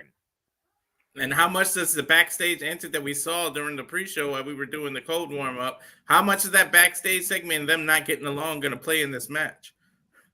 Yeah, and again, you heard what Steve Macklin said, though. He was handling business. What business was Macklin handling? Was he trying to neutralize one of the two opponents? Was he trying to find other allies in this war? Or maybe was he trying to finally get revenge against somebody he thinks that could be an outside ally to the opposition in Mike Santana? Again, it was Steve Macklin who signed back with TNA at Rebellion with Mike Santana return, and he lost to the man. As we get Frank Kazarian, friend of the channel, and it's good to still see him being active. Of course, this guy's giving us every reason now to hate him, and of course has a win over Eric Young in Full Metal Mayhem from Rebellion. He may be a heel on TV, but he's never a heel to us. But again, it was Macklin that went to Kazarian to ask for his aid in this. It wasn't like Kazarian asked for anything from Steve Macklin. Kazarian has literally been nothing but a lone rebel. But this lone rebel has had a bit of a different journey that has not culminated in the TNA World title, unlike Macklin, who's been there. Yeah, and Macklin asking, so could this be a case of be careful what you wish for? Again, we talked about it before, egos colliding, but can they coexist against a common enemy? And of course, folks, you can be part of the conversation using hashtag Under Siege on the Twitter and other platforms here. And of course, feel free to lend your thoughts, your predictions, and your analysis towards what we cover here in the chat. They may even argue over who's just going to start the match. Who wants to pick up the pinfall? That's going to be the other argument. No doubt. As the lights go out, as we see it now. Well, the guy that's died 1,000 deaths and has come back, TNA OG, former TNA World Champion, world-class maniac, Eric Young. Mm-hmm. The fact that this guy has literally held every accolade possible in this company and still breathes life into it at this point, in this new era, is still baffling to me. But of course, the fact that he's actually standing confidently after his head got cut open on a table via the flux capacitor of Rebellion is even more astonishing to me. There's nothing to put this man down. Is he a Fantastic Four fan? Because that mask looks a lot like Dr. Doom. Well, I mean, he might want to bring Doom to Frank Kazarian as he looked to basically channel the past to preserve himself in the present and destroy Kazarian's future. And he failed at that. But he did get some revenge against Kazarian, as we saw, helping Josh Alexander beat the self-proclaimed king of TNA. And you do see that damaged ear, by the way, that was severed. And I gotta wonder if Kazarian is going to exploit that tonight. He might. I mean, I certainly would. That'd be a good strategy. You never walking into any match injured just throws a big X, and I don't mean the X division, but it throws an X right on you. It throws a big target on your back. How about targets? How about this guy being probably prime target in the entire TNA roster? The longest reigning TNA World Champion, Josh Alexander. Mm-hmm. Alexander, of course, who was also successful, though, not only at Rebellion, as I talked about, against Alex Hammerstone, who is not medically cleared. What does that say about the conditioning of the walking weapon? But, of course, again, Mayfair Kazarian tapped out. And also, in his return from injury, beat Steve Macklin. Yeah, so he already holds a victory over Steve. So it'd be interesting to see what goes on during this match. I also got to consider, though, also the condition of Josh Alexander's ear. Of course, that headpiece is the reason he wears that, to protect that ear. And Alex Hammerstone exploited that fully at Rebellion.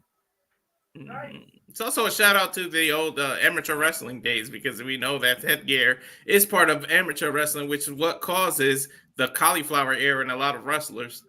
Yeah, to your point, as you see Eric Young going back to his old school roots here. Team Canada on full display, wearing his own headset protecting his ear. Mm-hmm. And immediately Kazarian looking for the tag to Macklin to start things off. Doesn't want nothing to do with Eric Young. Already looks like a bit of miscommunication between these two.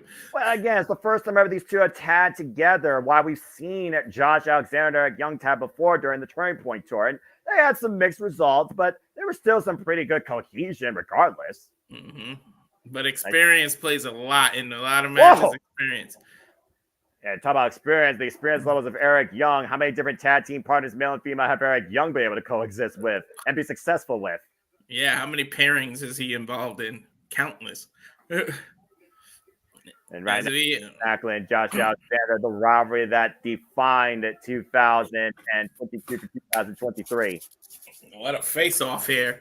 And wow, Steve Macklin backing up away from Josh Alexander and tags Frankie Kazarian back in. Well, again, quick tags out right now, and it looks like the mind games are on display here. Of course, Kazarian knows what Josh Alexander is made of. Again, his only ever chance to challenge for the TNA World Championship was against the Walking Weapon at Overdrive, and he failed. Yeah, definitely did. Good wrist control right now as Kazarian's played on the mat, and Josh Alexander maintaining wrist control. Kazarian, though, knows how to escape this hold. Armbringer. Now the attempted Irish whip and whoop. Tucks underneath it. Big hip toss. And a hip toss for Macklin right now. And the steamroller right now. And Josh Alexander in firm control here. Now Kazarian in the cover gets a 1 count on the Rebel. And I'm not talking about David Finlay. Yeah, not even a 2. He kicked out firmly at a 1. But if nothing else, he's probably just getting inside his head. Of course, we know Frank Kazarian, his last big accolade was when he won at Bound for Glory, beat Speedball Mike Billy to become a 6-time X Division champion. Hasn't had a title accolade since. Yeah, Frankie caught up in the ropes. I think an elbow knocked him back. Oh, that right just jabbed Macklin's jaw. Kazarian trying to take advantage, though. Josh saw it coming. And it's one of those things where, again, to your point, if these egos can coexist for a common goal, Kazarian and Macklin could definitely win this. Kazarian with a leg drop off the second rope, he jumped off and did a turning leg drop. Landed right in the back of the head of Josh Alexander. Well, the lower back of the head, back of the neck area. Again, we still don't know really what that interaction backstage meant, if anything. Yeah, even the commentary team is bringing it up right now. Nice Russian leg Russian sweep, leg taking sweep. him down. Here's the cover by Kazarian. Gets a 2 count. Yeah, Alexander definitely needs a tag right now.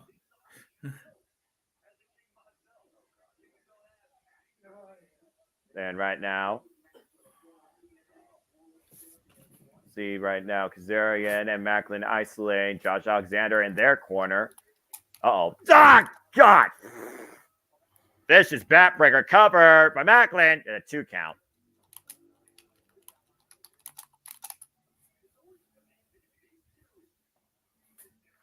I can finally put away the phone now. Ooh. Yeah. See Macklin right now working the back of Kazarian with a backstabber follow-up to Josh Alexander. A backstabber out of the corner. Wow. Again, you neutralize the back, you neutralize a lot of the upper power of the walking weapon. And I do wonder, again, the conditioning of Josh Alexander since the last man standing match. Again, to your point, we're only a couple weeks removed from that war at Rebellion. Yeah. Nice float over by Kazarian. Into the cover. Lateral press. Gets a 2 count. And Kazarian, of course, betrayed Eric Young earlier this year in the new era of TNA, saying that Eric Young has done nothing for him, and it's all about him, and he's the reason that TNA is back, and we should be thanking him. But instead, I'm going to give you every reason now to hate me. It's one of those things, though, also, where at the end of the day, it's lonely at the top. If you don't want to be number one, then why are you in this business? Because Kazarian, he's always had that proverbial chip on his shoulder because never got there. Oh! The only man in this match, by the way, that hasn't got there, which is kind of ironic. Kazarian right now exploring the ankle, the left ankle of Josh Alexander. Yeah, isn't that kind of funny? Eric Young, Josh Alexander, Steve Macklin are all former TNA World Champions. Kazarian has never held that title. Which is a damn shame. But one of the greatest X Division champions they were. And again, folks, technical difficulties aside, at least we're not dealing with Mother Nature tonight like we were doing in Windsor, Ontario, Canada.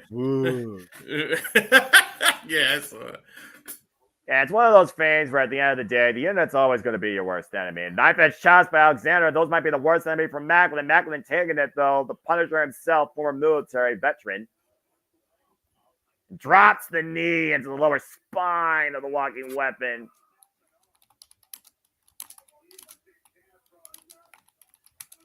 A little bit of jaw-jacking here by Steve Macklin. Tad for Kazarian. Very smart strategy by Macklin and Kazarian. Isolating Alexander. Double suplex. Successful. Now Kazarian in the cover. Hook of the leg and a 2 count. If nothing else, they're wearing down the walking weapon, which arguably might be the best strategy here. Because even if you can't put him down right now, if he tries to come back in the match later, he becomes more of a vulnerable target. Yeah, we talked about that they don't have experience as a team, but they sure know how to isolate someone. Well, we know Steve Macklin knows how to assess, seek, and destroy. We also know that Frank Kazarian is no stranger to tag team experiences. May I remind you about SCU? Yeah, exactly. Oh, wait a minute. Eric Young just locked eyes with Kazarian on the outside. Not the legal competitor. Kazarian right now trying to make a run for it. And Eric Young trying to beat him. And again, right now, Steve Macklin. Oh, jeez! Just ran over Eric Young. And right now, Johnson Center might literally be in a one-on-one affair. You wonder if that was just planned or if that was just pure awareness. Irish whip to Kazarian. Back elbow strike, though, hits Josh Alexander. Falls in. Great float between the ropes. Kazarian now up to the top in the corner with something bigger. Alexander, though. Oh, God! Belly to belly off the top rope. A pinnacle moment right now for Josh Alexander to make a desperate, desperate tag. Yeah, we need a desperate hot tag here. Actually, both men need to do a tag right now. Yeah, take a look at this overhead belly to belly to your point, though. He's thinking Kazarian flying. Tag to Macklin. Tag to Eric Young. Two former TNA World Champions finally squaring off here. Irish whip reversal, Irish whip, up and over. Goes Showtime Eric Young, the world-class man with the shoulder block. Slips underneath. And again, we talked about before, the man that will die 1,000 deaths and still come back. Oh! Vicious neckbreaker cover. Oh. Scott Kazarian, though, coming in to possibly save him. Now bringing him inside the ropes. And again, Macklin taking advantage from behind. And again, thank everybody that's tuning in as we do this for all the biggest shows across WWE, NXT, Ring of Honor, AEW, TNA, and NJPW, and the suplex machine has been engaged. Dude, I almost said release suplex, but he kept holding on to the German. And turned a full Nelson that time for a third, despite Macklin trying to fight back. Josh going after Frankie. Now jumping leg drop from the outside. Yep, guillotine leg drop, and that slingshot DDT. But Eric Young, though, comes with the neck breaker. And now Macklin hooks up Eric Young. Eric able to scout it, though. Now hooking up Macklin. Takes him down with the power slam. It might be looking for that top rope elbow drop. Oh, wait a minute. Oh! Oh, Frank saying no go and knocking him off the top rope in the tree of woe position. Eric Young and the crosshairs. He just spared him in the corner while he was in the tree of woe position. Look up the far leg and an air fall. Yeah, that spear to your point in the tree of woe position, caught in the crosshairs, gets the near fall on Eric Young. Great hook of the far leg by Steve Macklin. Breaking EY in half. And please be sure to tell everybody about this, Neon, and thank you again for your appreciation of this. Of course, we'll engage in the chat as super chats come in and also between lulls of matches and intermissions because, again, you all make this possible. We do this all for you. For it's not about us. It's about professional wrestling and all of you. Thank you. Everybody on the top rope here. I sense disaster. Yeah. Alexander right now fended off, but Steve Macklin with the front face lock. Alexander, though, in the basement. Now hooking up Steve Macklin. Oh, God! Oh! Powerbomb position into a backbreaker over the knee for a 2 count. To your point. Golly, take a look at this. Now rearrange your spine. The powerbomb backbreaker over the knee. Armbringer, though. Steve Macklin able to scout it. Now hooking up Josh Alexander. Oh, almost like an angle slam there. And Macklin hooking the near leg. And Eric Young comes in with the elbow drop for the save. Right to the sternum. But the thing is, though, he hit not only Steve Macklin, he also hit Josh Alexander in that. So he actually damaged his own partner. What was that what was that camera shot for a second? That's called a botch. Tag. I think the production truck's having issues. Uh-oh. And Kazarian, who's been trying to avoid Eric Young this entire match, has no choice now but to once again face off against the world-class Maniac with the Lufez press.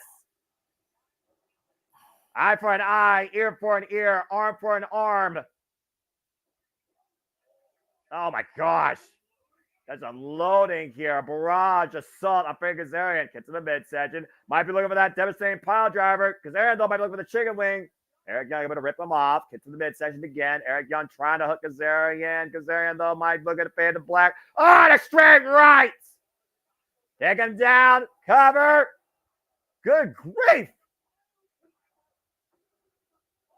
A modified pile driver sorts in a near fall to that straight right fist by Josh Alexander Kazarian. Near fall for Team Canada. Macklin taking Alexander to the outside, though. Now Eric Young looking to capitalize. Once again on his own. Gets to the midsection. Now dying to hook up Steve Macklin for the pile driver. Back body drop, though. And Kazarian slow to his feet. And Macklin. Oh, no! Miscommunication, running knees trying to break Kazarian. And a press kick by Eric Young to Macklin. And Josh Alexander with the falling crossbody to Macklin. Driving him to the outside. 2 big men inside the ring. Eric Young. Pile driver to Kazarian. Cover. Eric Young and Alexander with the win. Payback.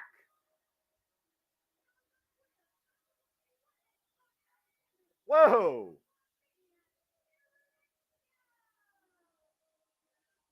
Well, that must have felt really good for Josh Alexander and Eric Young that gets the winner tonight at Under Siege against 2 very bitter enemies. John Alexander, your winners here, taking advantage of that miscommunication by Steve Mackin and Frank Kazarian as we have a bit of an intermission here. And again, let's go ahead and see what you all are saying here in the chat. Hassan, nice to see you. Sandy, Safety, Neon, Pentachu, thank you for your viewership. Tonight, it will actually be Jake Something versus Rich Swan because Alex Hammerstone is not medically clear to compete. Probably concussion protocols, for being perfectly honest. And happy birthday, Hassan. I hope that you have a wonderful day, and thank you all for tuning into our coverage here of Under Siege. Please like, subscribe, comment, and tell a friend if you are enjoying what you're hearing. Know that we continually do this across all the biggest shows, across all the biggest wrestling companies. And if you want to show further support and also dictate the conversation, super chat. It's as simple as that. James, do you have any thoughts right now? What's up, brother? Well, we got a new viewer in Neon Panda Chew, and she's I don't know if it's a he or she, but they are very appreciative that we are streaming this coverage tonight. If you are happy about that, good sir and or ma'am, you will very much love what is coming up on the Jeff Meacham Network Multiverse Media. Normally, we wouldn't actually show the updated watch-along trailer, but I think it's apropos considering we got a new viewer. So here it is.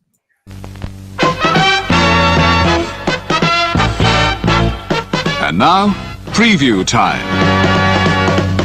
So let's take a look at what's coming your way.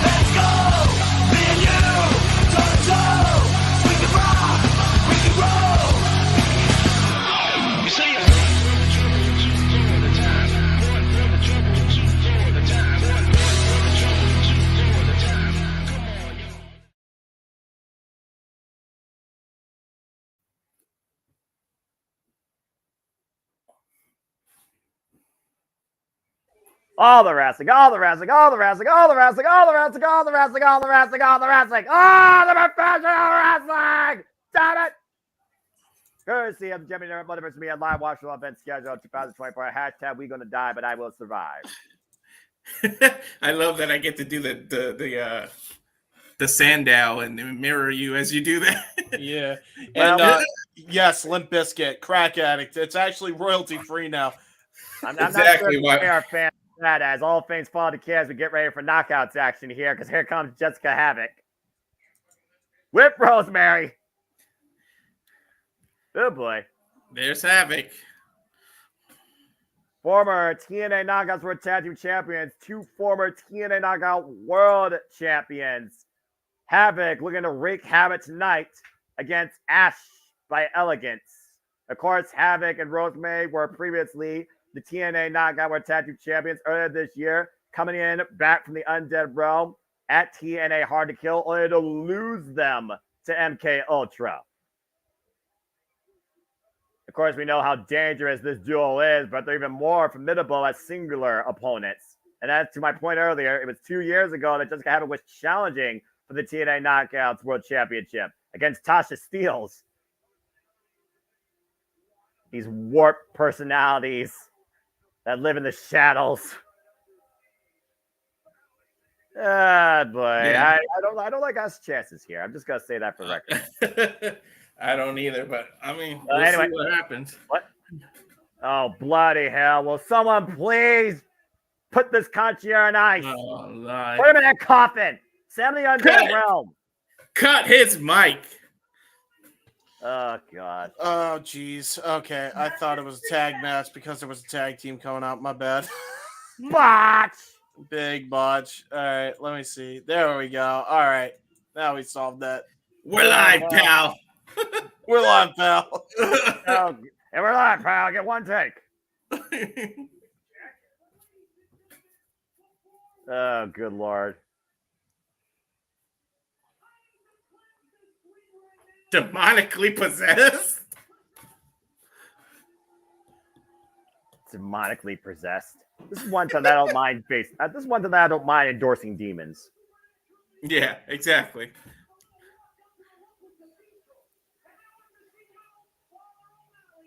Father O'Malley? Holy water. What? TNA with their version of shenanigans, and you can catch our shenanigans tomorrow night.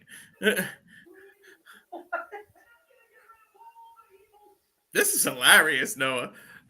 I think I'd rather see a Ghostbuster cosplayer than this Paul Rubin ripoff trying to purify anything. Oh my gosh. Hell of an introduction, though. This guy has more air between his ears than this inflated ego of this former WWE diva. Mm-hmm. Timeless Dana.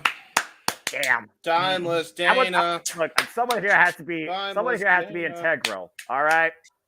Of course, Ash by Elegance made her way to TNA with a record now of 5-1, if that actually matters for anything. And that's obviously, is she wearing garlic? Garlic necklace. It's not a vampire you're fighting.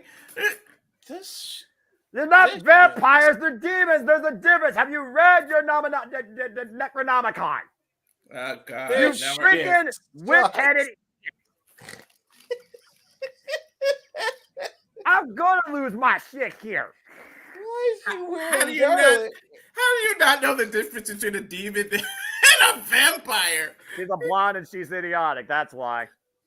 She's Ash by Elegance, so in other words, she's not elegant at all. Mm-hmm. What's the opposite of elegant? Someone give me an adjective in the chat that's actually, not, over insensitive. Just call her Ash ignorant. Yeah. There you go. Ash the ignorance? That Ash too by harsh, or is ignorance. that a little bit accurate? Ash ignoramus. There you go. This Homo sapien looking to neutralize the wrath of Havoc tonight after losing to Zaya Brookside. Arguably official. I just hope Havoc just runs over her. Seriously. Already bridging her last rites, and I pray the same thing. And Havoc right now, catching Ash up in. No effect at all. Nice try trying to take Ash down with a full-on assault. She's trying to do a collar or elbow tie-up against this monster. I also want to point people at for those that never tuned in professional wrestling, there are no timeouts. Is she breaking? Did she just cabbage patch? My brain is hurts, bro. My brain fucking hurts. Should I just go off camera for this and let James and Walter call this? I feel like they have more fun with this match. What is she doing? It's 2024, not 1994. She broke out a cabbage patch in the middle of a match. I can't believe I'm saying this, but the woo is more relevant than the cabbage patch. Yes. And Havoc does not look impressed. Havoc is cracking her neck. You know what? I welcome James to be on this because I expect James to outburst some shenanigans. I got to be just for the sheer stupidity. Oh no! Why are you? What are you doing? Way to wake her up. She smacked Havoc across the face and just woke Havoc up. Yeah, that was a dumb move, Ash. That rarefied air is about to be knocked out of you here. Hey, folks, I just want to remind you that you are paying for this. Well, I mean, hey, you get what you pay for, I suppose. Ash rolled out of the way of and Ash Why is she doing the Father, Son, Holy Ghost? The last right back elbow strike denied and Havoc catching her in a waist lock. I mean, now turning into a full Nelson. She is ragdolling her in a master lock. So she got the hurt lock in, and that's it? Maybe. Mm-hmm. Oh, wow. Whoa, what is that? That was a gap breaker with lethal proportions, and I approve. Yeah, she just slammed Ash's back of the head to the mat. It's Ash intelligently, as I know I called her ignorant, rolls out from under the ring. Or under the ropes. Hey, listen, a broken clock's right twice a day, Walter. Exactly. I have lost all control. Oh, she's still... I swear to God, what are you doing? Checking her makeup? I don't know. And Rosemary, hello Rosemary, how you been? Uh-oh. Dude, you doing the cross fingers ain't gonna help. The concierge trying to preserve his own life while Ash by Elegance is once again caught in the clutches of Havoc and Havoc teeing off on her on the apron. And Matt, we're doing very well. We are having the time of our lives calling a knockouts exhibition. Yeah, exhibition it's not even an exhibition. That's an insult to the word exhibition. Ash trying to beg her way out of it, but Havoc having none of it. She kicked her leg from under her leg. I mean, that's how you take down a tougher opponent bigger than you, right? You take it to them in the base. Oh, God! There's my headbutt. Hello. Ow! Oh, my Lord. Forehead, meat, nose. Just tossed to the side. She's literally ragdolling her, as you said earlier. Noah. I mean, at this point, Havoc's just playing with her food. Yeah. And right now, exactly. up in the fireman's carry, might be looking to put Ash by Elegance down for the 3 count. The Connoisseurs, though. In the infamous words of Dana Brooks' old theme song, Havoc's your enemy. Havoc's your enemy. Did he just throw holy water on her? Havoc. Holy water at that. Holy water is still She's not a witch. She's not melting. All right. She's not a vampire, man. The Havoc up to the second rope, though. Here we go. No way. Oh, man! She got a power bomb. Oh my God, it's a miracle. I see what that setup was. Yeah, but Rosemary didn't appreciate that clearly. Dude, okay, go ahead. Yeah, she's not a fucking vampire. She's not a vampire. There you go. She's drinking the holy water. Oh my God! Blood. Nah, nice. Well, she's just like a demon. I think that's what happens when you bring holy water to a demon. I think somebody had a capsule. You know what she had? I guarantee you she squirted Mio. Wait out with the cover! Are you kidding? Whoa! Dude, Ashley, Rosemary squirted Mio in her mouth, and then when the water, she poured the water down in her mouth, and then they made it look like blood. That's what she did, I think. Well, I mean, that's the definition of evil right there. Insert Mermaid Man being here. Is Ash going for a suplex on Havoc? What am I watching? You're watching Havoc play with Ash by Elegance. Ash over the inside Hold cradle on. and Steph. Look at the leg. What? Better! Are you fucking cute?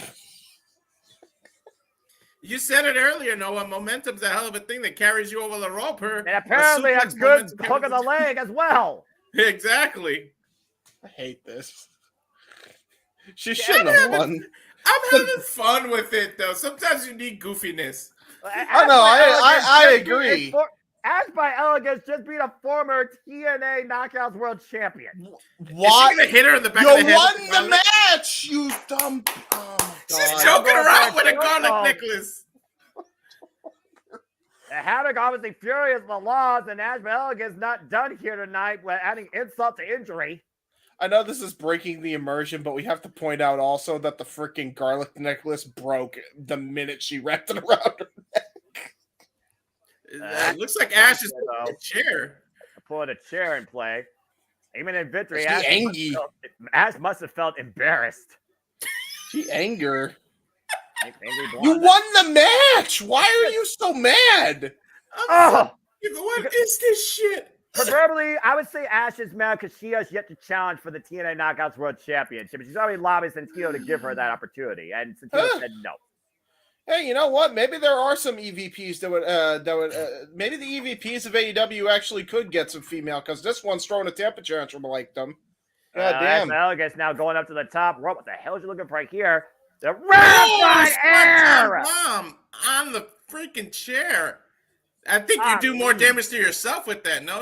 Yeah, I was just about to say. Well, say what you will right now, but Ash by Elegance stands tall and with the win. She wipes the mat with her legs as if she's covering. That's a dog that covers dirt after they finish going number 2 on some lawn. Yeah, exactly. Well, Jessica Havoc, though, no stranger to back injuries either. Oh, jeez. I think Havoc moved, and Ash is saying, really? Oh, no. And Havoc falling towards Ash by Elegance. Oh, no. Come on. Dude, you're going to eventually... This is going to eventually backfire. You would How think. do you keep a demon down? down? God! Oh. Well, it might not backfire after a DDT on the ramp. Well, she probably doesn't even know that she's a demon, Walter. She thinks she's a vampire, apparently. Vampire. Then at one point they thought it was a demon. Then they thought it was just... Look, all I know, if this was Buffy the Vampire Slayer, the show would have been canceled. Thank you. Good night. Yeah, can you get off the screen now? Can we get back to professional wrestling? Let's go backstage to Gia Miller and maybe get some sense out of this. She's answering. She's interviewing Speedball in the back. And broken Matt Hardy. Although I think Jay's brain is broken, what he just saw. Well, I don't even know what I just watched. That was some of the most. That was truly the definition of haphazard bullshit. Hey Noah, I've ever seen in my life. Can we just delete that from our memories? Delete.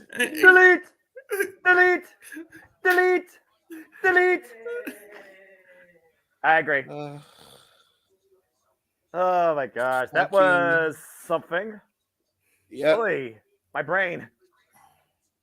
I'm shocked she won. Seriously, I'm shocked she won. Well, you said a clock's right 2 times a day. You know what? Ash by Elegance can actually win once a year.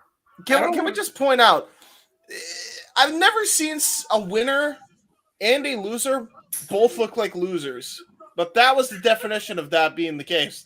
Accurate. I think went with Havoc in the predictions too. Oh man, I messed that up. I just knew they were going to put Ash forward because clearly Ash and Jordynne Grace the only thing they've been promoting. And whether you like it or not, guys, I'm just going to say right now, they're probably promoting that for Against All Odds. I think this gimmick of Ash is not great. Be honest. Okay, Broken Matt giving some presents, it looks like, the Speedball Mountain. Yeah, he summoned the 7 deities or whatever, and that's correct, Neon. Neon, wait, did Ash beat Zaya? Really? Why? There was one match, and then the rematch Zaya beat Ash. So Ash has lost the match. Just saying. Nice. Are we seeing? Okay. So it's House Hardy against the System tonight, as Speedball Mountain is officially ushered in the Broken Universe. But still to come tonight, the inevitable one looks to once become X Division champion as he takes on Mustafa Ali. We get a backstage shot of Mustafa Ali lacing up his boots here. Yeah, special security detail, and let's just be honest here, guys. They've been paying dividends for him. Can I ask, where is Chris Bay? Are we getting it? No, are we gonna get it? Did we get the call, say his name? Henry? You're saying his name? Yes. Damn it! Yes! I think you're right. Pick up next is Joe Hendry. Well, here you go, folks. Joe Hendry. I'm gonna leave this up while we get the graphic up. But first, the Rascals got to come out first as Joe Hendry looks to motivate the masses here in Albany, New York, in singles action after giving us the concept of a lifetime in TNA history. Oh man, Simply Reliable gets the call a Joe Hendry match. Well, wait. Interesting. No Trey Miguel with him tonight after Trey lost last night. And of course, Trey might sustain a knee injury. So I wonder if that's the reason why Trey may not be out here with him. I was just going to say, it might be the knee injury. So question, where is Chris Bay? Is he injured too or something? He might be backstage with Ace Austin. I don't know. I didn't hear he got injured last night against this match Mustafa Ali. So Zach has to go at it all alone, truly. Yeah. Well, let's hope he's motivated enough. He's gonna have to say his name and he appears. I believe in Joe Hendry. I believe in Joe Hendry. Damn it! I love this guy. Mexico. Oh man, have fun, boys. So good. Have fun. Have fun. You gotta think there's gonna be. Jays will be just fine. Joe Hendry's here. Everything's good now. When he gets to the ring, you gotta think he's gonna throw it to some music video or something before they start the match. And of course, you guys can listen to I Believe in Joe Hendry now on iTunes and Spotify. It's trending worldwide. It's gotta be #1 right now. It was #1 in certain markets as he's motivating the masses in Albany, New York tonight. Wave your hands from side to side. Oh man.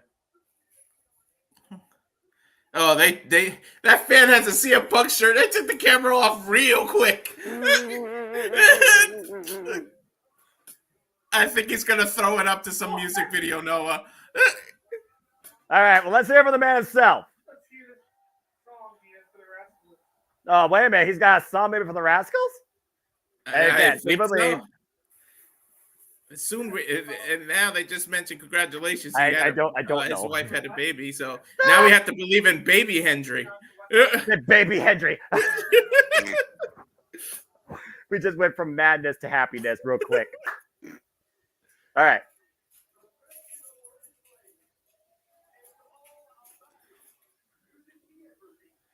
That's fair. Tell me he's got a song for them. Yes. Oh, Hogan. Oh! Kurt Angle. Brother. The Rock. You suck. The Rock says. Bushwhacker Luke. I don't think they're on the same star level there, Joe. I don't think that ladder turned into a step ladder real fast. Hey, there's some people that claim a great victory against the Bushwhacker. You show some respect on his name. I guess. Yeah. Unfortunately, yes.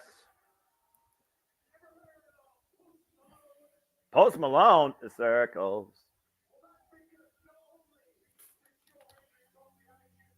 Is he talking about his Spotify? Yeah.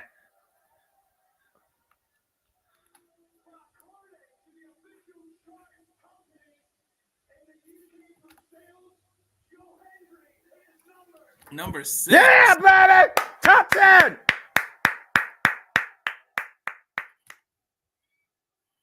Number 6. Get to number 1! Get to number 1! And someone start downloading it!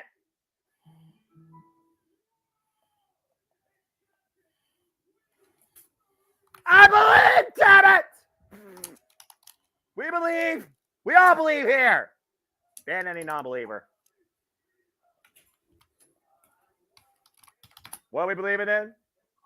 252 pounds. 242 pounds. The answer to all life questions. We believe in Joe Hendry. That's motivation right there that you don't get on a Friday night unless you see this man on your screen. All right. Oh, God. Well, that's motivation for Zachary Wentz, apparently. As he's starting off hot and heavy with these running drop kicks. We're calling fucking Joe Hendry match. This just made my weekend. It did mine, too. I thought he was going to throw up to the screen to a video parody, but we didn't get it. He might give us a standing ovation early. Oh. Zach with a nice kick.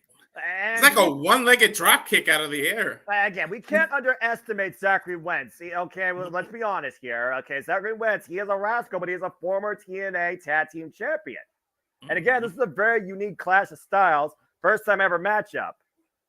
Nice suicide here, sending Joe Hendry up and over on the entranceway. Zachary throwing Hendry back in the ring here. Well, I mean, think about what it would mean for Zachary Wentz to beat Joe Hendry, not only with the ride of momentum that Joe Hendry has, but he's a former digital media champion. Yes, this will be a great feather in his cap to say I beat Joe Hendry. And of course, Joe Hendry, though, has been reminding us Uncle AJ Francis and Rich Swann where they stand. Nice style, press the PK 2 count. And I imagine Joe Hendry, I wonder if Joe Hendry's motivated everybody enough that he's motivating himself now to go after championships. Exactly, because I would love to see him go after the championship. Yeah, which championship? You got the X Division Championship, you got the Digital Media Championship, and of course you have the TNA World Championship. Well, the fact that he can defend it anywhere, he can regain that division, the digital, I should say, championship. Cover. As much as we love Joe Hendry, I think they're keeping him away from the main event scene for a reason. That's probably accurate. It's one of those things where I think Joe Hendry right now has already done so much in his career, motivating the masses through both his music and his wrestling, that he pretty much is flexible across the entire TNA roster. And if you haven't seen a show lately, Food Fight, if you're a TNA insider, go check out his last episode with Casey Owens. Very motivational story by her. Cheers to her across the pond. If you want to learn more about food and wrestling, Food Fight. Check it out weekly on TNA Wrestling, hosted by Joe Hendry. Yeah, nice elbows to Joe Hendry's shoulder there and chest there. And Zachary Wentz right now controlling Joe Hendry, but Joe Hendry able to get a grip on Zachary Wentz. Now hoisting him up. Fireman's carry. Back up to his feet. And Wentz escapes. Oh, the shot to the midsection. Just Nice teeing kick. off right now. Just bringing down Joe Hendry. Woo. Nice flurry kick. there. Henry having to roll out of the ring to try to get a little space. And once again, go over the Tobin Lucia. Hendry catches him out of midair. To a fireman's carry position. Look at the eyes of the tiger on Joe Hendry. What's he going to do here? I don't know, but he's motivated right now. Oh, I thought he was going to slam him on the stairs. He's literally walking up with the man on his shoulders, back up the steps. That's pure motivation. Bringing Wentz up and over the ring. Threw him over the top rope. And Joe Hendry has once again regained firm control of this match. The will of the people. The people's choice. Follows up the Irish whip. Irish whip to Zachary Wentz. The other corner now falls in. Catches the boot. And Wentz able right now to create separation. Now up the second. And again, the strength of Joe Hendry. 252 pounds of motivation catches him right out of the air. And once again, Wentz right now, he might be going for a ride. Far away throw. Joe Hendry with a kick up. Beautiful display of strength and agility here by Joe Hendry. And again, we believe. Mm-hmm. Imagine the promos that you have if you get to beat Joe Hendry, though. It says you can believe him, but I beat him. Oh!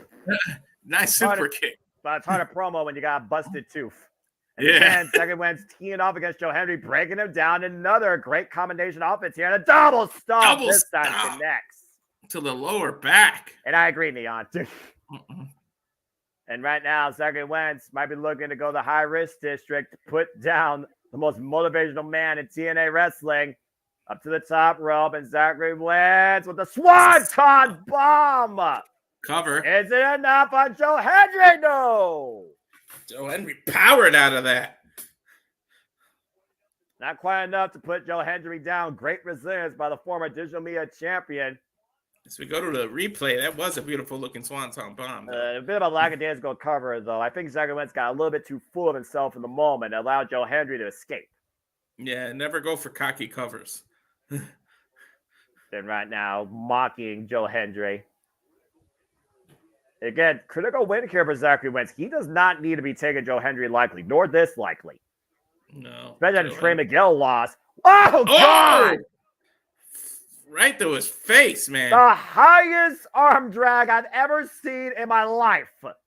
And hoisting him up a standing ovation. And the cover to Joe Hendry with the win. He appears. Now that's motivational. Mm-hmm. Sick. But oh man, we gotta give Zachary some credit. He did put on a hell of a fight. That was a good match. Grasping his midsection after that tee off offense of fury, those kicks that drove Joe Hendry down to his knees, not gonna win off him. But again, Joe Hendry, he's moving up on the charts and he's moving up in TNA wrestling. Good matchup. Yeah, very good matchup. But will we see the system move up in ownership of TNA wrestling? As Alisha Evans and Masha Slamovich look to obtain the Knockouts World Tag Team Championships against Spitfire with Lars Fredrickson of Rancid in their corner. Oh, man. I already had my moment of the weekend. I got to call Joe Hendry. I'm happy. I'm good. That was fun. That was a lot of fun. Gosh. And by the way, if you have not heard Edge's bitch or you are banned from diving or can you please get fired, I highly encourage you to go check out the Joe Hendry playlist courtesy of TNA Wrestling and Joe Hendry's YouTube channel. You are banned from diving. Banned from diving. Okay, no free singing. No free singing. We only see Joe Hendry if we get super chatted. Don't forget Edge's bitch, too. I still listen to that. I want to play with my figures. Stop it, Walter. We're going to take this to a karaoke now. You know how much I hate those. Even Joe Hendry can't motivate me enough to enjoy those. Well, for the right price. Well, you know what? Maybe. Not now you mentioned it. I do like money. Anyway, I also think Masha Slamovich likes revenge as much as Alisha likes money and power. Of course, we saw the fallout when Spitfire became a team and beat MK Ultra. Killer Kelly hasn't been seen since. In the 841, we saw Masha Slamovich lost because of Dani Luna, but took Dani Luna out in the process. Now Alisha Edwards looks to attract a common foe for a common goal. Clearly, Masha Slamovich is not part of the system, but Masha has no love for Spitfire. No, not at all. But we go from fun to serious with Masha coming out. Yeah, here are the taglines, by the way, folks. Spitfire retained the titles, burst decay at Rebellion. Slamovich has a contractually obligated rematch from MK Ultra's loss and sacrifice. Alisha pinned Dani Luna last night, though, on Impact, face to Masha's involvement. And since Killer Kelly has been nowhere to be found, Alisha has decided to use Masha's rematch for her own self-gain. And we'll see tonight if it actually works. Yeah, can Spitfire retain here? Or once again, do you trust the system? Here we go. You don't necessarily have to be part of the system, but Masha looks like she can work with the system to get a common goal accomplished. Well, considering Alisha Edwards has yet to even hold any form of knockouts gold since being part of TNA Wrestling in 2017, this might be her best chance ever. Mm-hmm. And it looks like she may not be coming at this alone, as you see the TNA World Tag Team Championships on the stage. Brian Myers and her husband, Eddie Edwards. Of course, the last time we saw Alisha Edwards in contention for gold, it was against, you guessed it, Trinity last year at Victory Road for the TNA Knockouts World Championship. And she fell short at that time, but she wasn't part of the system then. Yeah, this is a whole different version of her. Well, again, like I said, we've seen her more valuable as an asset, as a valet than an in-ring competitor. But she's got a hell of an insurance policy in Masha Slamovich. One of the most dangerous, lethal, heavily booked individuals in the entire professional wrestling world. And of course, a former two-time TNA Knockouts Tag Team Champion alongside Killer Kelly. But ever since that fall with MK Ultra at Sacrifice, we don't know where Masha Slavovich's mind's at. But we do know one thing that's on Masha's mind, and that's revenge. Yeah, revenge on her mind. Go ahead. What'd you say? She's coming off a loss there at Bloodsport as well. So, where does she resurgence of some sort? Having to work with the system to have a resurgence of her career, and can she get back into the title picture? All I know is Masha Slamovich does not work well with many others, and Killer Kelly is a very rare number on that list that she was able to work with. We'll see if her and Alisha, though, can pull it off together, as here comes Spitfire, our current TNA Knockouts Tag Team Champions, alongside Lars Fredrickson of Rancid, who, of course, did their theme. And, of course, the relationship and respect to both Dani Luna and especially Jody Fret for Lars goes a long way, all the way back to when Jody Fret was drinking as a bouncer outside the Rebellion complex. Yeah. Of course, we saw last... Go ahead. No, I said we'll see if they can handle the power of Masha.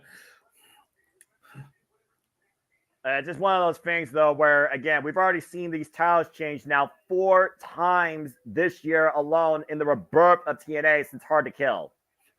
You got to think part of their strategy is to keep Alisha Edwards in the ring and don't let her tag Masha for a while. You don't want that powerhouse getting in the ring. Well, again, who's the strongest ally here again? And Masha, again, is she more focused on revenge and the gold, or is she going to work alongside Alisha for the common goal? It's one of those things where Alisha, if she steps out of line, Masha might smash Alisha tonight, which I would be perfectly fine with. Hey, just wanted to add this little tidbit. South Wales subculture have held tag team gold no matter what incarnation has held it. Just want to point that out there because Dani Luna also manages Flash Morgan Webster and Mark Andrews. So and of course, to your point, Dani Luna is also the current Rev Pro British Women's Heavyweight Champion. She beat Odds Windsor for that title. Of course, Odds Windsor will be challenging Stephanie Valkyrie for the WWE Strong Women's Championship, which, of course, will be calling here at the Multiverse of Media next weekend at Resurgence. Yeah, make sure you check that out.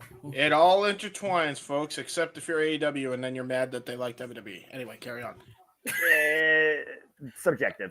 Anyway. And I said, you want to keep Masha away from being in the ring, and she starts the thing.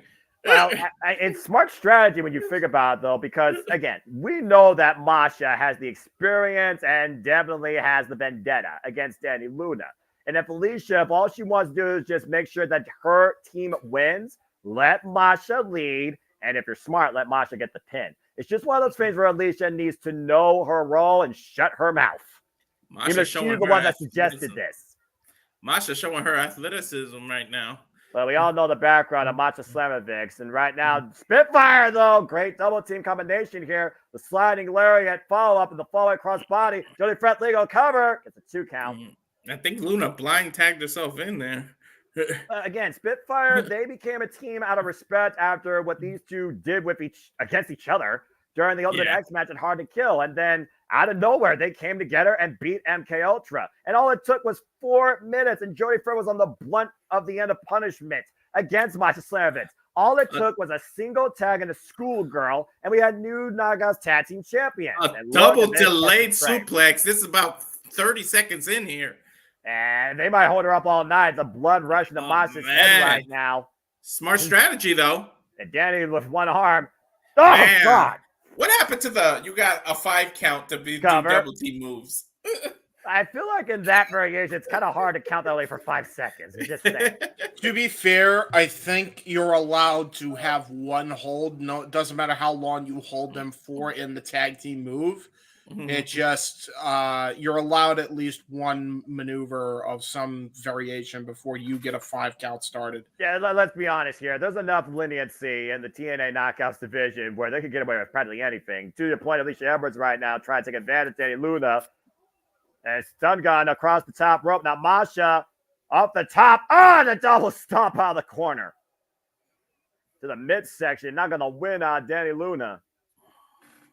And just like that, Masha has regained control of this match thanks to Alisha. And there's a tag now, Alisha Edwards.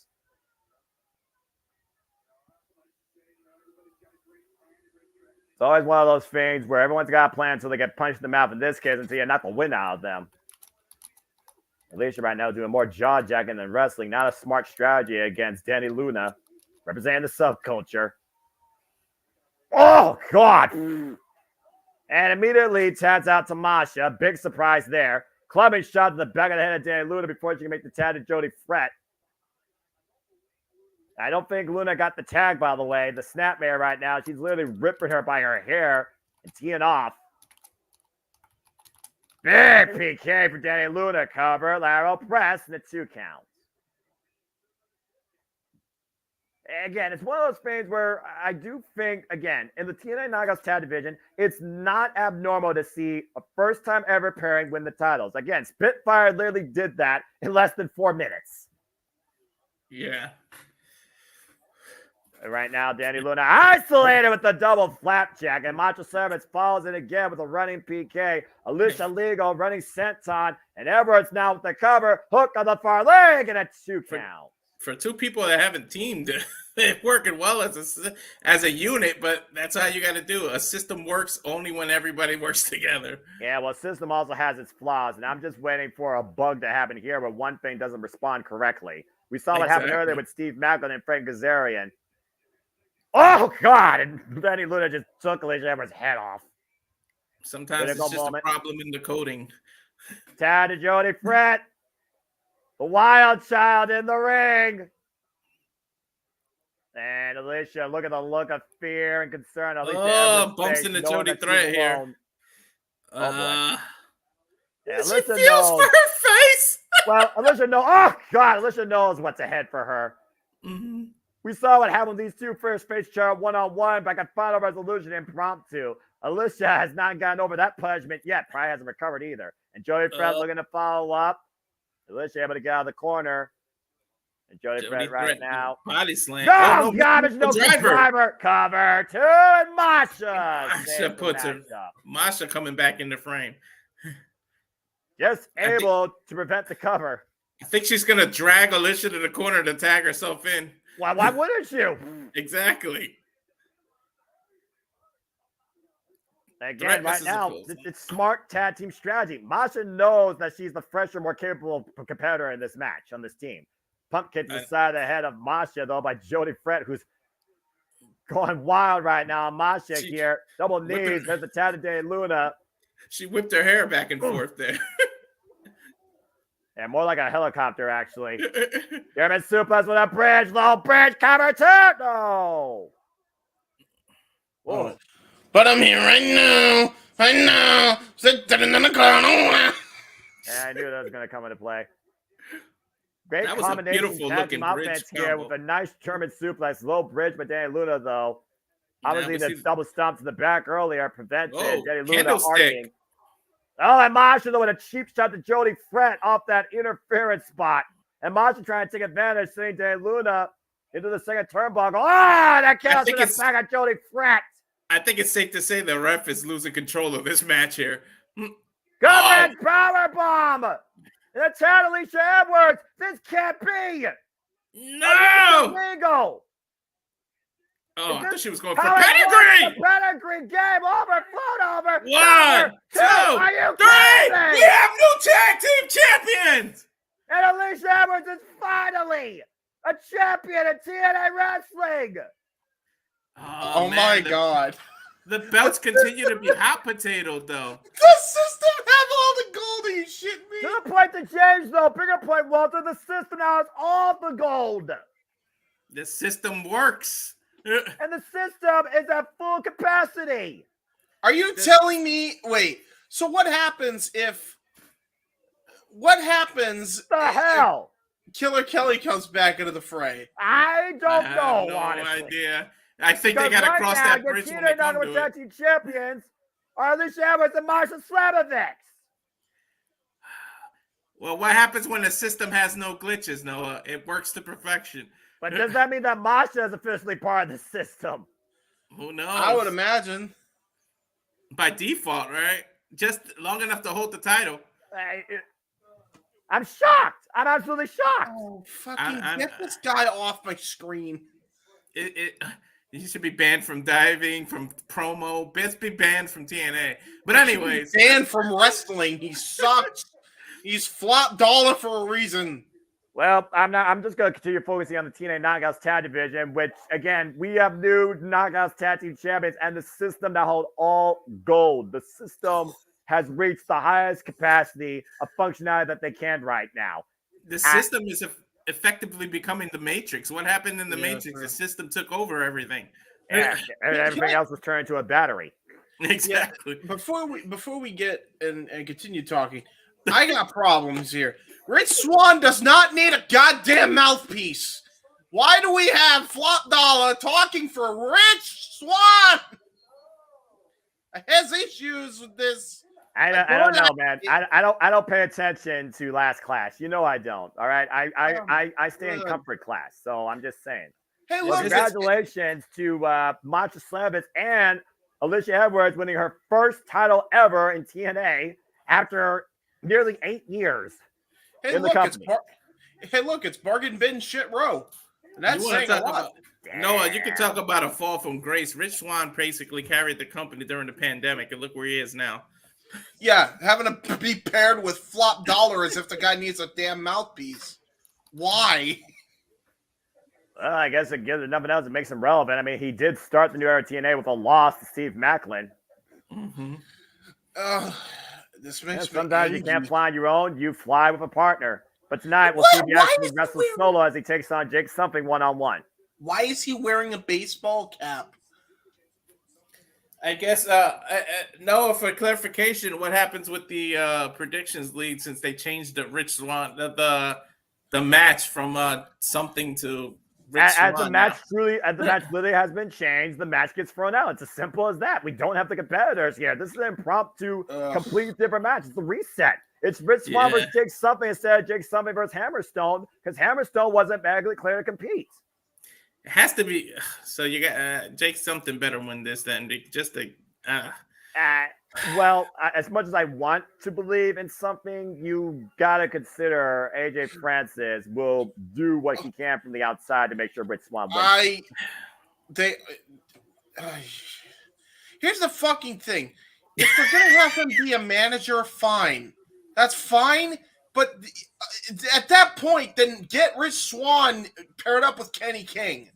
Because, like, at very least, he'll be utilized better, and he'll try to go for the tag team titles.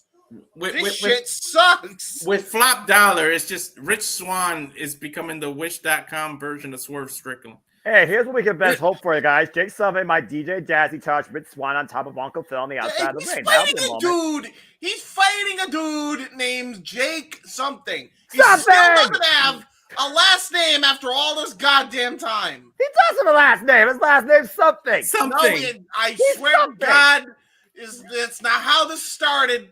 You know for a fact that this man was Jake Daner, and he had to change it to something because he didn't want to be a Daner. That's what's happening. I want him to have a fucking name. This is stupid. Hey, to your point, Cody Deaner, he might do what the people decide. Maybe the people will make sure that Cody Deaner makes Jake back into Jake Deaner. You don't know. Well, at this point, I mean, they should just reunite the Deaner boys anyway. But, you know. Okay, let me get the match graphic. I guess I'm joining him with you because Flop Dollar's at ringside. Are you saying they have to do something with something? Yes. That's exactly what he's saying. And James just realized that too. Bum, bum, bum, bum. Anyway. We do have to give it to Rich Swann, though. He's pretty athletic. He is a former TNA. He's a former TNA World Champion, and he's paired up with the fucking failure of Flop Dollar. The worst guy in Flop Dollar. Well, maybe something from Swann can rub off on Flop Dollar. Oh, dude, if Swerve couldn't get anything out of this freaking beefcake, nothing will. And Swerve, by the way, is the AEW World Champion who will defend that title against Christian Cage at Double or Nothing, which, of course, will cover here at the JMN Multiverse Media. Nice shoulder run through right now by Jake Sullivan. Let's get back to the match, guys. Focus on something here. Oh! What was that? I swear to God, no! Swann tried to do a leapfrog over something, and something just rammed him out of the air. That's what happens when you run into a bus face first. Darby Allin knows something about that, unfortunately. And Jake Sullivan right now,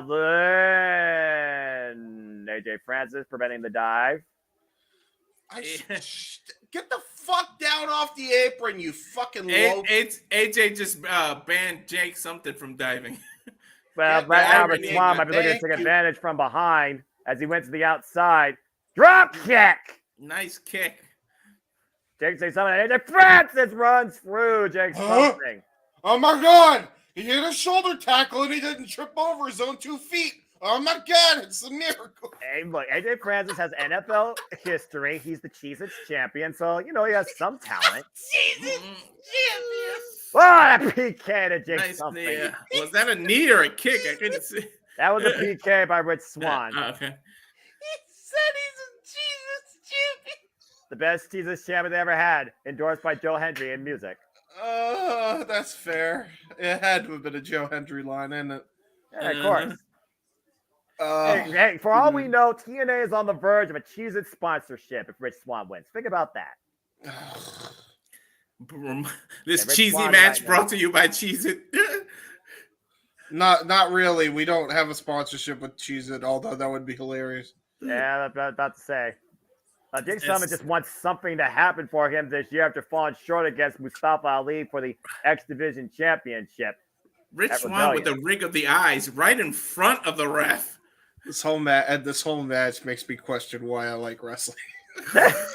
The something puns, Flop Dollar, Rich Swann having to freaking lower his status to this fucking regardless stalled wagon of a human being. Regardless, we here at the Jeff Meacham Network have a job to do, so we're gonna call it regardless of how we're gonna call it. Listen, I'm calling my job. I'm calling it how I see it. He's the color guy. He's being unbiased. He's just being subjective. And right now, Rich Swann right now is having his way with Jake something, literally trying to gouge the man's eyes out. And the thing about Rich Swann, since aligning with AJ Francis, he's adopted this more aggressive side. And to be fair, it did allow him to beat Joe Hendry if it was gay warfare at Rebellion.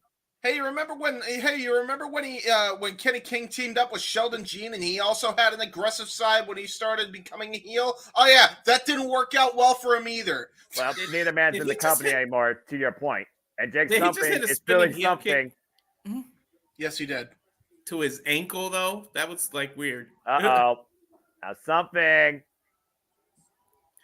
Something seems to be. Right back to the eyes goes Rich Swann. DQ him.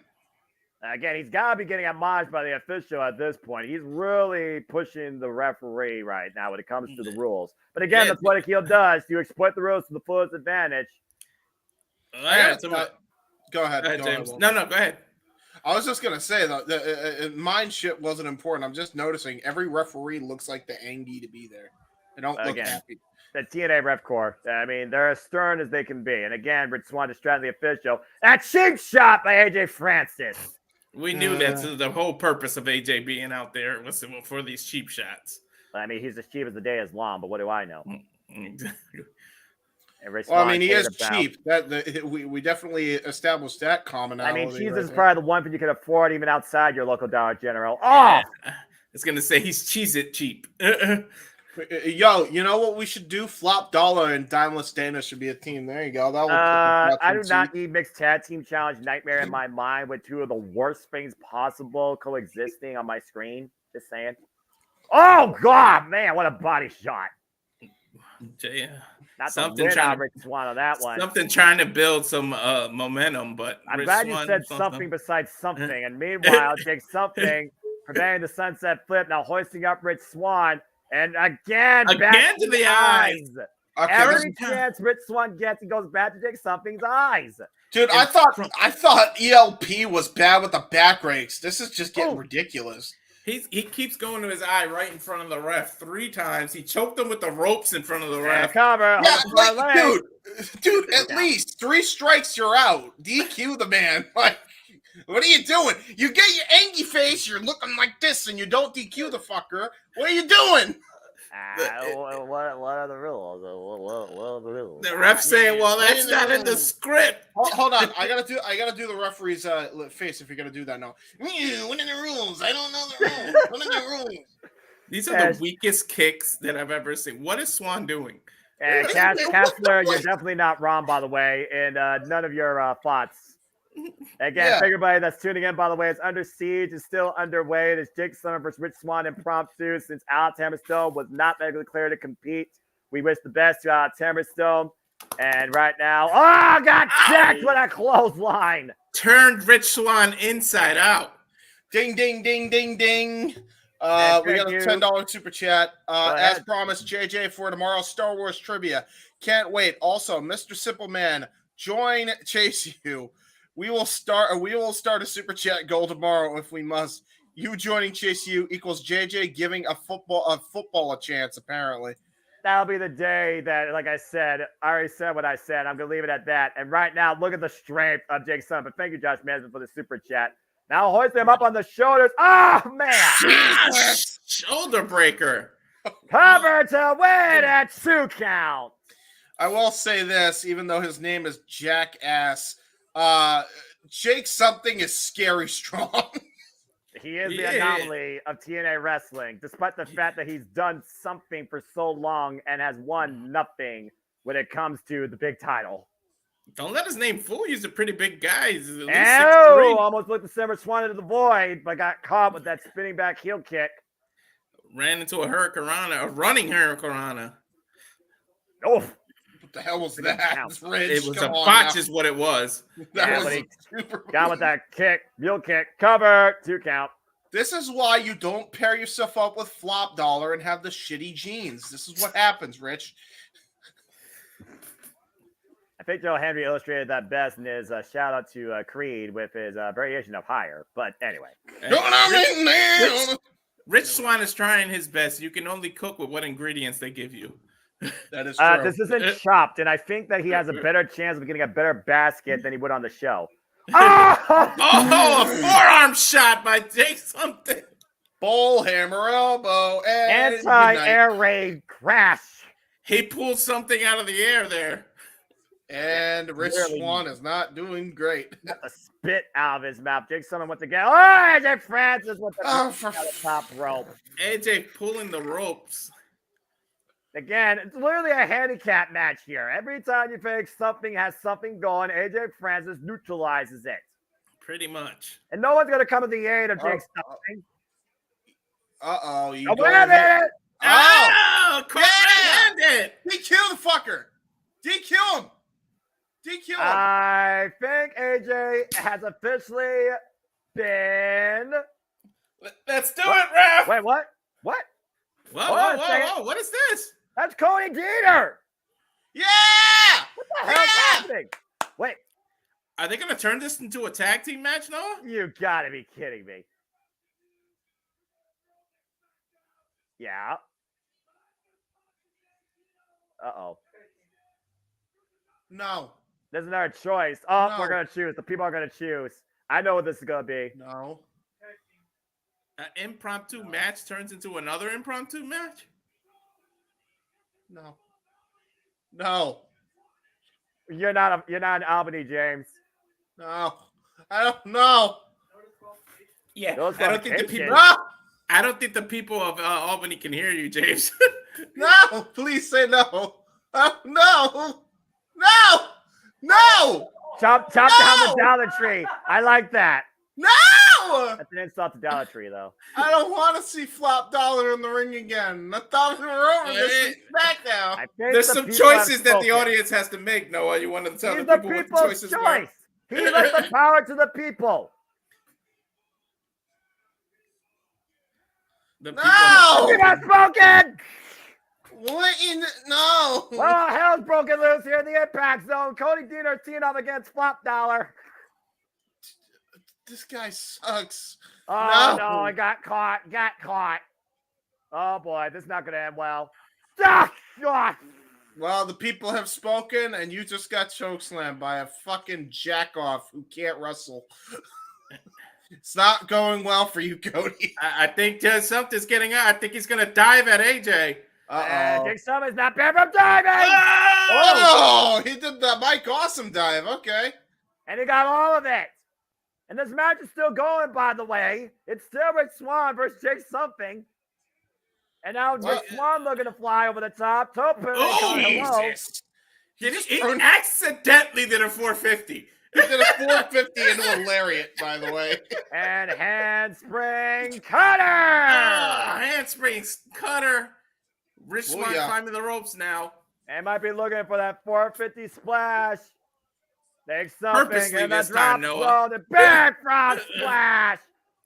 Cover. Rich Swann with the win. So what was all the distraction? What was the point? Yeah, what was the point of the people's choice? That didn't do shit. To make it go longer. By the way, was James, send Datila the link to the StreamYard in the Discord. Gotcha. Sorry. It was to delay the inevitable. They were delaying some time here. I mean, guess you know, so. you do something to neutralize something, and you get the win on something. So there you go. All right.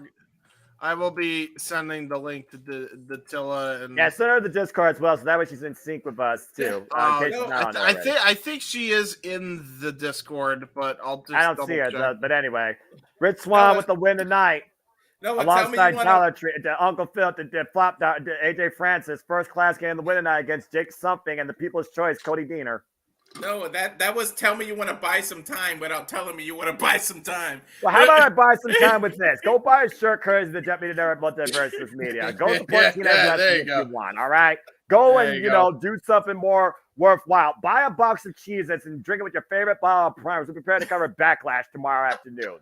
Hey, you know what? With you, go watch the Star Wars trilogy and get ready for Star Wars Jeopardy, hosted tomorrow night by Renegade Trebek. All right, there's a lot more different things you can do than just egg on AJ Francis, even though it's so damn easy that Joe Hendry does it time and time again. All right, just saying. Well, for you, get a chance to shit on him. No, I meant TNA buying some time. That's why they did that. For sure. That's fair. Yeah. What the hell was the for you? point It'll be Cheez-Its and Dew, right? For you, Noah. I'm a Ritz Bits guy. I actually don't care that much about Cheez. I'll take Ritz Bits over Cheez-Its. I'm also going to take the fact that, guys, we're getting closer and closer. So it's once again creating history as we continue to celebrate legacy. Saturday, July 20th, back home in Montreal, Canada. Slammiversary once again takes the airways for TNA Wrestling. And of course, we'll be covering that here at Multiverse Media. It'll be the next time that TNA is on pay-per-view. So keep that in mind, folks. So I don't know where I don't know where the sound effect is, and I'm trying to find it, and I can't see it. So screw it. I'm gonna do the cheap ass way. Oh, who's that? Teleporting in from the command center. It's Datila. What's Hey, Datila, welcome well. to the stream. Welcome to TNA Under Siege as we get ready for Kushida taking on Jonathan Gresham one-on-one. How are you feeling this evening, my friend? Good, full. I just finished eating and I was watching Under Siege on my phone while eating, but there's a lot that I missed. So, yeah, I'm going to have to go back and rewatch. Yeah, well, again, you can keep up with us on the Discord, though, as we're all in this together, as Jade Chung, our TNA ring announcer, introduces our next match. As here comes the time splitter and one of the jet setters, Kushida. Technically, is he still time splitter without the Border City machine guns? Wouldn't he just be an integrated jet setter? Time splitter, time has always defined Kushida as a lifelong fan of Back to the Future and, Marty McFly. So whether he's time machine, intergalactic, time splitters, or time splitters, time will always define Kushida. But is it time for him tonight to finally move forward on his own in TNA wrestling? Anything to do with Back to the Future, we better get right, or the boss will come after us. Well, he knows I haven't watched Back to the Future. Well, yeah, and he respects, and he doesn't hold that against you. Why did my screen go black? Why did all of our screens go black? Because a darker Jonathan Gresham has arrived. Can I say congrats to Lish? Like, she finally bought gold to the system. Now the system hold all the gold. And it's her first title accolade since being part of the company in 2017. Which is so crazy. Real quick, I don't think it should be for this match, but ladies and gentlemen, type a 1 in the chat if you want to hear Spanish commentary for the next match, since we actually have both people here for it. I'm all for it. Again, we of course welcome all languages here at the Multiverse Media. Of course, Jonathan Gresham, the Dark Octopus.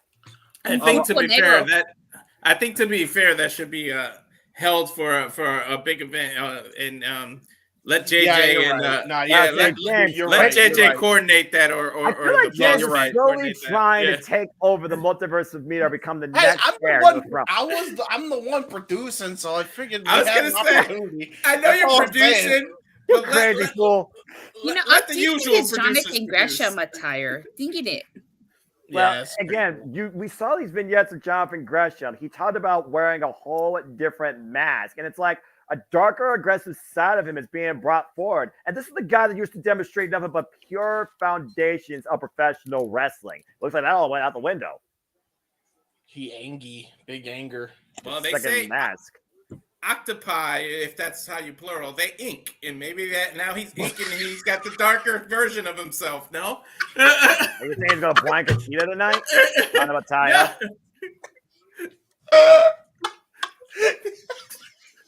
Again, we haven't seen Kushida. We haven't seen Jonathan Gresham though in months. In fact, I don't think we've seen him since the fallout with Speedball My Own. Jonathan Gresham be like, "Oh, you made me ink." Let's try to be serious here, folks. All right. So, Gresham, I was leaving the arena and he was sitting, I guess, like on a sofa thing that they have at the Palms, and I waved at him. He waved back. I'll say, what's spectating? Athleticism on the part of Gresham there. That's incredible. Did he hurt his shoulder? Or is it fake out? I just want to say this real quick. Datila, if you want to watch the thing in sync with everybody, I'm streaming it on the Discord if you want to see it. Oh, I closed my Discord because last time it accidentally opened, it took me off StreamYards. Oh, well then never mind. Try to just make sure everybody's in sync. That's all. Right now we're seeing Jonathan Gresham get the better of Kushida here. Again, the man with literally 8 arms, it seems. And how do you beat a man with 8 arms? Oh shit! Okay, this is good. Well, again, I mean, we're talking about 2 well-founded technical wrestlers, but we don't know what this new side of Jonathan Gresham is going to bring forward. Nice roll through by Kushida. And again, transitioning, reverse Romero special. Now looking to pull up maybe Jonathan Gresham. And again, Josh Mansfield, thank you for your support, your viewership to Nolan, JMN Multiverse of Media. Always I appreciate gotta find you. my NOLA keychain. Yeah. North Los Angeles. And right now, Gresham knows how to escape out of a Romero special. I don't Let me think tell the you. human body's supposed to bend that way. Well, it is one of those things where your extremities go beyond normal human limits, but we know how much pain Jonathan Gresham and Kushida can endure. It's one of those things that comes down to their extreme conditioning and their background. And right now, this test of strength, turn of the body, swing them around, both men still maintaining the wrist control. I almost thought Kushida was going to turn that into a kill switch for a second. That would be completely not in his playbook. That would be something. Well, again, shout out to another team, original Christian Cage. Knife edge top exchange here. Of course, Kushida again is going on it solo now since Moshi Machine Guns are no longer part of TNA. And it's one of those things that where again Kushida said he resigned because his friends was there. How does Kushida move forward without that that influence, that companionship? Well, Kevin Knight's still there. I'm telling you, he's an intergalactic jet setter now. True, I suppose that's true. But again, you think about those people that led Kushida or people that Kushida led. I mean, we're talking about Alex Shelley and Chris Sabin, the most influential tag team in TNA history. The figure there. Oh my! What the heck? His biting is That's unlike the octopus. What the world was that? Yeah, octopus more suffocate before they eat something. They don't just straight bite something. Do octopus bite people? No. I don't know marine life habits, so I'm not even sure what to think with that. Jonathan, people are friends, not food. And shout out to Jaren G. Good to see everybody here in Multiverse Me again. Thank you all for tuning in. Please subscribe, comment, tell a friend, remain hashtag spoiler free. Now Gresham looking to maybe work over the left leg. Kicked up by Kushida to drop down, and Jonathan Gresham trying to pick up speed, catching Kushida, atomic drop, leg. And another nice combination. Yeah, that stomp to the knee, that chop, and immediately going for an ankle lock almost. Getting turned Kushida over and bring him back towards center. Kushida, though, trying to find an escape. Now the double leg. Might be looking for a full Boston Crab. If he can get Kushida over on his belly and sit in deep on it. An octopus going for a Boston Crab. The irony in that statement is not lost on me. Jonathan Gresham right now within deep. Noah, what do you think of Gresham's more aggressive side here? Well, again, it's one of those things, like I said, sometimes in this business, you need to adapt a darker approach. You need to be selfish. You need to do something different if what you've been doing consistently hasn't been working, hasn't been moving you forward. And to this point, right now, he's taking advantage of a former 6-time IWGP Junior Heavyweight Champion. I'm just going to say, this match is pretty fishy. Carry on. Are we making fish puns here? Well, again, you guys are the color. I'm the one that's supposed to remain integral. So I'm trying to no-sell you goobers. Anyway. Right now, taking advantage of the left ankle. Kushida, though, trying to force separation. Of course, the last time we saw Jonathan Gresham in a big match scenario was when he faced Alex Shelley for the TNA World Championship. Oh, the hamstring. Yeah, we haven't seen style Jonathan Gresham since. No. Trying to take the base out of the octopus, the Irish whip, the handspring, back elbow strike. The quickness of Kushida. Yeah, finally takes Gresham down for a moment. Former Best Super Juniors winner. Now coming up to Shote. Man, shout out to Jujin Thunder Liger taking Gresham up and over. Until you see everything that they're seeing in real time, or is it a bit delayed for you? Cover, 2, kick out. Are you seeing everything that they're seeing in real time, or is it a bit delayed probably for slightly you? delayed because, again, you're always going to never be the same with outside Discord, man. We're fine, okay? She knows the story, and she's not that far up, and it's okay having that action, especially for those that are just tuning in. You're fine, bro. I wasn't the one doing the commentary here. Alyssa was just chiming in, so it's all good. Well, again, Datila, as somebody who always talks about his wrestling, Cover, Schoolboy, got the tights! Whoa! You know the stories, you know the competitors as well as I do when it comes to TNA wrestling. Heck, you were there for Rebellion and the post-tapings. So you know how far these two are willing to go and what they're capable of. And right now you see Kushida going for the hoverboard lock and Gresham trying to prevent it from being applied. And again, the story here is this newfound nature of Jonathan Gresham and the reset of Kushida. Oof, good agility. Trying to clear the pace, and again, slips out from underneath. And right now, neither man able to get the better of the other. Nice Ronda takeover, reversal of the roll through. Jackknife float over. Kushida counter, hook of the leg. Whoa, almost got it. Whoo. Ooh. Man, it's almost hard to keep up with this, the speed of the reversals here. Yeah. Both men finally down the mat, to your point, for a second at the end of that exchange. I blink and you missed it. Yeah, give us a second to breathe here. Again, you're dealing with, one of the best junior heavyweights of all time, one of the best purely founded wrestlers of all time. Job of aggression. Go ahead. I was going to say, why hasn't the crowd started "This is awesome" chant? I think it's one of those things where the crowd has kind of had, their mind warp, but also when you look at what's called technical wrestling, pure wrestling, you study it and you just take it in. It's almost like you're respecting what the competitors are doing. It's not like these two are going balls to the wall, 0 to 100, physical slugfest. Did I miss Joe Henry versus Zachary Wentz? Yes. Yes, you did, unfortunately. And Joe Henry did win. Oh, well, I'll just rewatch at the end. Yeah, and again, next time Nola will be on the call, I'm sure, for the Joe Henry match. And Gresham, though, at the leg. Unfortunately for you, but thank you for missing it, because I got to call Joe Henry with Noah. Not bad job. Oh, that's a Tonka punch. Brought Gresham to his knees. Ouch. Yeah, well, again, that punch was right to the jaw, even underneath that mask. That had to do some damage. Yeah. But did he damage his own hand hitting that mask? Did you guys see you waving during Joe Henry yesterday? What the hell? That black stuff all over Kushida's face. An octopus stretch. That ink? Okay, I meant the ink as a joke. You didn't have to take me serious, Gresham. John and Gresham applying more of that ink and now literally trying to suffocate Kushida. Oh my gosh. That's almost like a mandible claw. With some ink, though. How's that not a DQ, though? This is illegal. It's enough for a 3 count. What the hell? This is so illegal. What the hell just happened? That was so illegal. I promise you guys that my ink was a joke. I didn't think he would literally do it. Bro, somebody's been drinking the HP printer all day or something. I'm not even sure what to say with what I just saw. And Japanese wrestlers have missed. Yeah. Japanese wrestlers have missed. Gresham has ink. Just to clarify, by the way, for everybody that was overhearing about the Discord link, the Discord link is between all of us, so that way we can actually watch the show. Commentators only.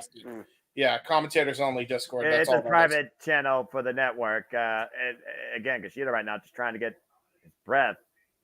I mean, that's a dangerous hold. Not only was he suffocating him, you almost can see Kushida maybe choking.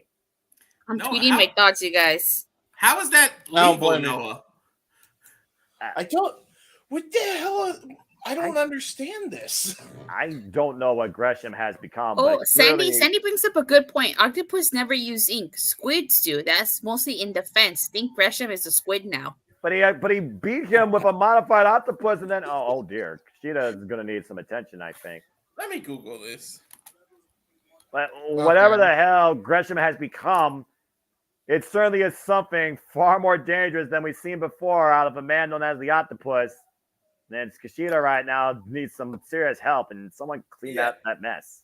Octopus do have the ability to ink. All cephalopods do. Well, from something absolutely weird to something that's even more weird. We're going to see about something's not in this match, Noah. Yeah, what? Think something's not in this match. This match passed. That's true. That's fair enough. We're going to move on now to Beauty and the Beast versus Beauty and the Beast. Jordynne Grace and PCO versus Steph and Khan. My brain hurts. So what the hell just happened? So we are on. So we go from an octopus to a zombie. Yeah. Frankenstein. He's a monster. What happens when Frankenstein meets a juggernaut? I'll wait for the answer. Of course, we all know as we try and regather ourselves here, folks, and thank you for that aquarium knowledge here, Sandy. Thank you, by the way, everybody that's been tuning in again. Please like, subscribe, comment, tell a friend, and super chat everyone did take the conversation. Super chat, simple as that. Again, we do this for all the shows across all the biggest companies, all the pay-per-views, all the PMN live events. God bless you all. So again, guys, let's go ahead and switch gears here as we look towards this mixed match of anomalies here. We saw rebellion. Everything broke loose outside the normal as Jordynne Grace defended her knockouts for a title against Steph DeLander, with the Good Cans, Khan, PCO, and Sami Callahan coming to life amongst the chaos. In the end, Jordynne Grace retained the title, but Steph DeLander was far from done, and Khan's far from done from breaking necks. He's been trying to break the neck of the Juggernaut. So here we come to this mixed tag affair. After Khan lost to PCO in Monsters Ball, and Jordynne Grace retained her title against Miya Yamashita. So, guys, if Steph and Khan can pull out the win, does this automatically put Steph in contention for the Knockouts Championship? Well, proverbially, I would say yes, because if she pins the champion, that has to put you in line towards a future title shot, even if you had one before. If you're going to make a name for yourself, you have to become the TNA Knockouts World Champion. And for Steph DeLander, she's willing to do that by any means necessary. Deathmatch Queen herself, quote unquote, self-proclaimed. While her king's out I wonder injured. if this was supposed to have been Jordynne Grace and Sami Callahan versus Matt Cardona and Steph DeLander. Yeah, and I bet you, again, due to the fact that Matt Cardona is recovering from surgery, they call an audible and decide to invite Khan and PCO to this dance. Man, the Ascension really looked different. Well, I mean, at least one of them ascended from the wasteland. It's going to be a very unique, stacked tag match. And let's be fair. Jordynne Grace is not afraid to mix it up with man or woman. So, I mean, this is about she's got her rivalry with Bully Ray. She has the physique to do it, and it's believable. And, of course, former digital media champion, by the way. I imagine that's still going to be men versus men, women versus women, but I don't think that's going to hold up here for a long time. You know, Impact does intergender wrestling. It wouldn't surprise me if of course Steph DeLander and PCO mix it up. Have you seen TNA wrestling lately, or is it me or Steph DeLander trying to get more from PCO than just an advantage? No, I think she's trying to get more. 111 days, by the way. Jordynne Grace has been the TNA Knockouts World Champion. Well, who holds the record for longest Knockouts title reign? That would be Taya Valkyrie, actually, and second to that is the virtuosa Deonna Purrazzo. Oh, yeah, I remember now because Deonna Purrazzo's first title reign almost broke Taya Valkyrie's record. Ding, ding, my friend. And you know who broke Taya's record in reign? It was Jordynne Grace. So we get the Frankenstein's entrance here. Well, you cannot kill what won't die! Well, the Ice Truck is here. As they resuscitate Permanent Creation 1 to life, and that is not an Evanescence reference. Well, guys, Jordynne Grace is a monster on her own right, in her own right. Yeah. She's just got back up to this proverbial monster I'm going to meetup. get some ice cream. I'll join you guys for the next match. All right, that's fine. You can chill during this thing that's going to get hot real quick. The puns tonight. The puns. Yeah, wait a minute. Wait, hold on. Is it that Jordynne Grace right now with the jumper cables looking to resuscitate PCO? There he is. He's alive! It's alive! How the hell has this guy not died? I love how Jordynne Grace just embraces this. Jordynne Grace now has a new pet zombie. I mean, look, when your tag team partner has survived fired, car runs, burial, battery acid, I mean, cinder blocks, it's not a bad setup. This whole match is just a world of anomalies. This is truly why TNA is the alternative. You don't get stuff like this in our companies, nor competitors. Have they mentioned the rules? Have they said female to female or male to male? They haven't even said. I'm pretty sure it'll be female to male. Yeah, according to referee Frank Costello, that's exactly what he was just telling everybody. Okay. Yeah, it's a regular tag match. So there is nothing regular about this, James, especially with PCO and Khan starting on.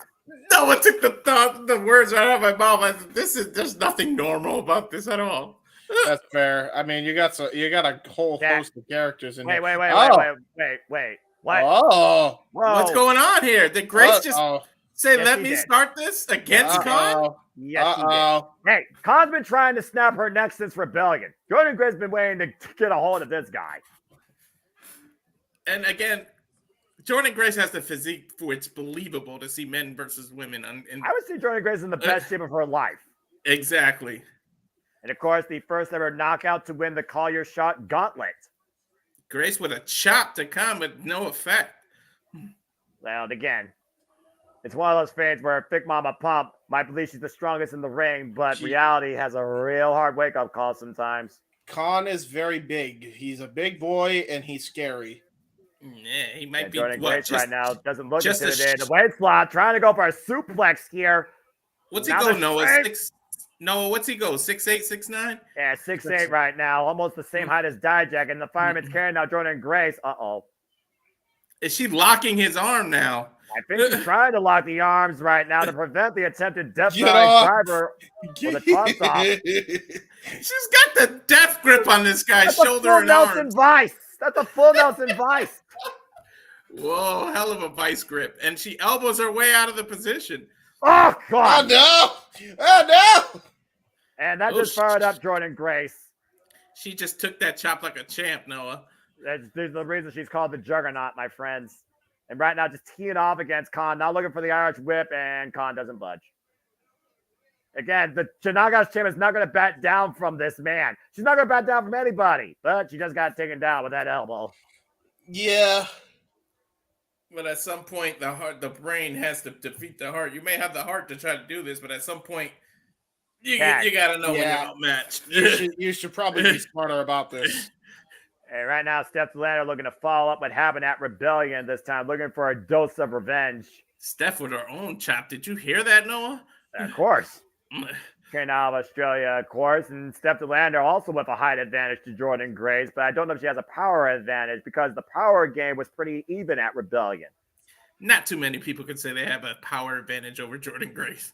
Oh, nice power boot while she was on the corner. Uh-oh. We talked about power. Look at that move by Steph. Cover the leg. 2 count. I was gonna say you could hear those chops all the way in the cheap seats, but all the seats are for cheap. you to say. But all the seats are cheap because it's TNA pay-per-view. You see. I say comfortable, more affordable. Exactly. Mm-hmm. Yeah, it's cheap. It's not a bad thing. And again, Steph Delano right now. I don't know if she's mocking PCO, intimidating him, or again, just trying to get inside Frankenstein's mind. Jordynne Grace still fighting back. Monsters have no feelings. That won't affect PCO. And look, PCO is still human at the end of the day. This is a former WrestleMania competitor, all right? I'm just saying. That body drop. Ow. Ouch. Again, that's just where that lower center of gravity helped Jordynne Grace. But again, that took a lot of strength to take her up and over. Rover, turn to PCO! Oh, no. Wait, does Steph go against PCO here now? I don't know. I was about to say, yeah. She skedaddled to that corner, didn't she? I guess that's a tag, technically. Tag to Khan now. Khan has himself in after getting weight slapped by Steph Delander. Oh, here we go with these two behemoths. Again? Oh, boy. These two truly have fought forever, ever since their first encounter. That's all Khan has. Why doesn't Khan just become a zombie? They should become zombie brothers. Ever since Khan said the design is dead and calls himself the most dangerous force in TNA, but PCO has opposed this, Khan's been out to prove a point. And again, we saw these two go to war in Monsters Ball, and PCO won. They're just trading chops right now. Here's this what Force meets the immovable object of a whole different variety. I see your chop and I raise you. And Khan and PCO explodes out the corner with the clothesline combat to his feet, though. Takes PCO down, and PCO back up to his feet. Oh. Oof. Trying to neutralize one another. Front face lock. The reverse DDT push portions. Ooh, drop the elbow instead. Final cut there. Mm-hmm. And PCO dragging Khan into the drop zone. Might be looking for that PCO salt. Is it too early, though? PCO coming up the ropes here. Frankenstein looking to fly. PCO stop. Oh, he hit it. Cover on Khan, and Steph breaks up the pin. I'm surprised he hit it. I thought he took too much time, and Khan was going to move there. And great timing by Steph to land there, preserving the match for the time being. Look at the chest of PCO, though. Oh! Delana with the distraction, and Khan taking advantage, driving PCO to the outside as Jordynne Grace watches on from the apron. Ouch. Ouch. I think my chest hurts there, Noah. I feel it. Yeah, look, I'm just saying. Chris Jericho learned what it meant to be in a chop war against Katsuyori Shibata. These two, though, it's a whole different animal. Well, considering how big both men are. Oh, God. Elbow. Covered by Khan and kick out by PCO. Elbow right to the heart, but again, does that really affect a Frankenstein monster? Especially resuscitated life by electricity. Front face lock now by Khan. Now looking to transition. Driving PCO into the top turnbuckle. And what? Khan looking at Steph to land. From what I thought we were going to get a tag. Again, me too. TNA under siege. Taking the airways here. Bringing you there is a tag, Noah. Okay. I don't know. She's scared. I don't know how smart this is, Noah. Well, for someone that calls themselves... Why? Yeah, for someone that calls herself a deathmatch queen, I'm surprised she feels intimidated by this anomaly. Tag. In and out tag. Smart tag team strategy, though. Yeah, I can't argue that. And you almost wonder, is PCO the more vulnerable target versus Jordynne Grace? She is, she's scared. And right now, the French-Canadian Frankenstein is a very dangerous territory. Thank you again, Robert, for that. Yep, we love TNA. We love covering here at Multiverse Media. We do it for all the shows and pay-per-views. Hope everybody's enjoying our coverage. We focus strictly on TNA tonight. TNA Under Siege. And at this point, would you say that PCO is in a world of jeopardy right now? Is PCO in a sense of emergency? Is he even aware at this point? That is fair. Irish whip to Khan in the corner. PCO falls in. Like elbow strap up by Khan, looking to create separation. Khan falls in. And Bombman Collide in the middle. Jeez. Looks like he needs to be resuscitated now. Somebody get the jumper cables, Noah. Quickly. Hurry. Put him on his nipples. The PCO, though, resuscitated himself back to life. And Khan even shot by that. Now PCO doesn't know what to do here. Tad to Grace. Tad to Steph. Now the knockouts are going to clash. Here we go. Jordynne Grace. Oh, what a knee, Noah. Hey. Incredible floater by Jordynne Grace, maintaining head control, front face. Like, oh, God. Juggernaut driver and starts cover. No. Almost like when you play Tekken and you play with King and you do moves where you don't have to let go and you just continue. Jordynne Grace just held on there. And just a form of momentum by the Knockouts world champion. The referee. Whoa. And ouch. Did you see the whiplash on that, Noah? Again, always taking advantage of a woman's hair. Typical knockout action. Typical woman action. But the whiplash, the way her hand... Carry, and now PCO coming into the ring, and what the hell is about to happen here? I was going to say, why would she just randomly drop her, but PCO walked in? Okay, I mean, does PCO have a... Wait, what? Oh, my. Is she trying to seduce the monster? That is correct. He's so confused. He's like, what do I do here? She looks nothing like Lady Frankenstein, so I don't know if this will work. I didn't know PCO had such grace. Mm-hmm. Well, his partner is Grace, so where is he at? That's fair. No, wait. Whoa, wait a minute. Okay. And Khan breaking up that romantic attempt. Good God. What is happening on the show? Choke slam. You get what you pay for right now. I guess so. I mean, the desperate times come at different matches. Oh, and so that low blow. Did she just hit him with a low blow? Yes, she did. Up in the upright. So what did we learn? Never seduce a Frankenstein monster who hasn't had sex in years. I don't know. And Jordynne Grace and the fireman's carry. Definitely driving it on. Grace just hit Khan and his little monsters. Incredible sword strength by the Juggernaut. Ah, my cons. The powerhouse, the juggernaut, taking full control here of Khan and Steph DeLander. And PCO, wait a minute, PCO, what the hell? Diamond, whoa! Oh! Ow, that was very close to landing on his neck. Thank God that didn't actually happen.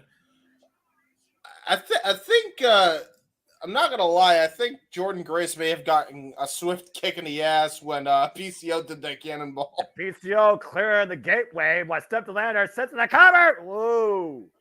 Jordynne Grace still able to roll through. Not a waist lock, hoisting Steph DeLander. A power bomb! Roll through, spinning back fist, and the follow up, the pump handle. Juggernaut driver! Cover! Grace There and we PCO go. to win! Grace, you got to emphasize power when you say power bomb with Jordynne Grace. Especially with a pump handle driver, juggernaut driver, drop Steph DeLander on her head and neck. And your winners tonight are PCO and the Knockouts World Champion, Jordynne Grace, in what truly was a monster match. Oh, man. That got wild in a hurry. That was one monster of a match, and Noah. That's putting it politely. Grace showing her strength, man. That woman is built, man. And PCO still shows why he's not human. And we're going to go to a crazy change of pace here next, Noah. Yeah, I think that's putting it eloquently, as we're about to see if the inevitable can defeat leading political general. Mustafa Ali defends the Exhibition Championship against Ace Austin next on the Under Siege. As we got a video package, let me just go ahead and thank you to chat again for your love and support for what we do here and your love and support for TNA.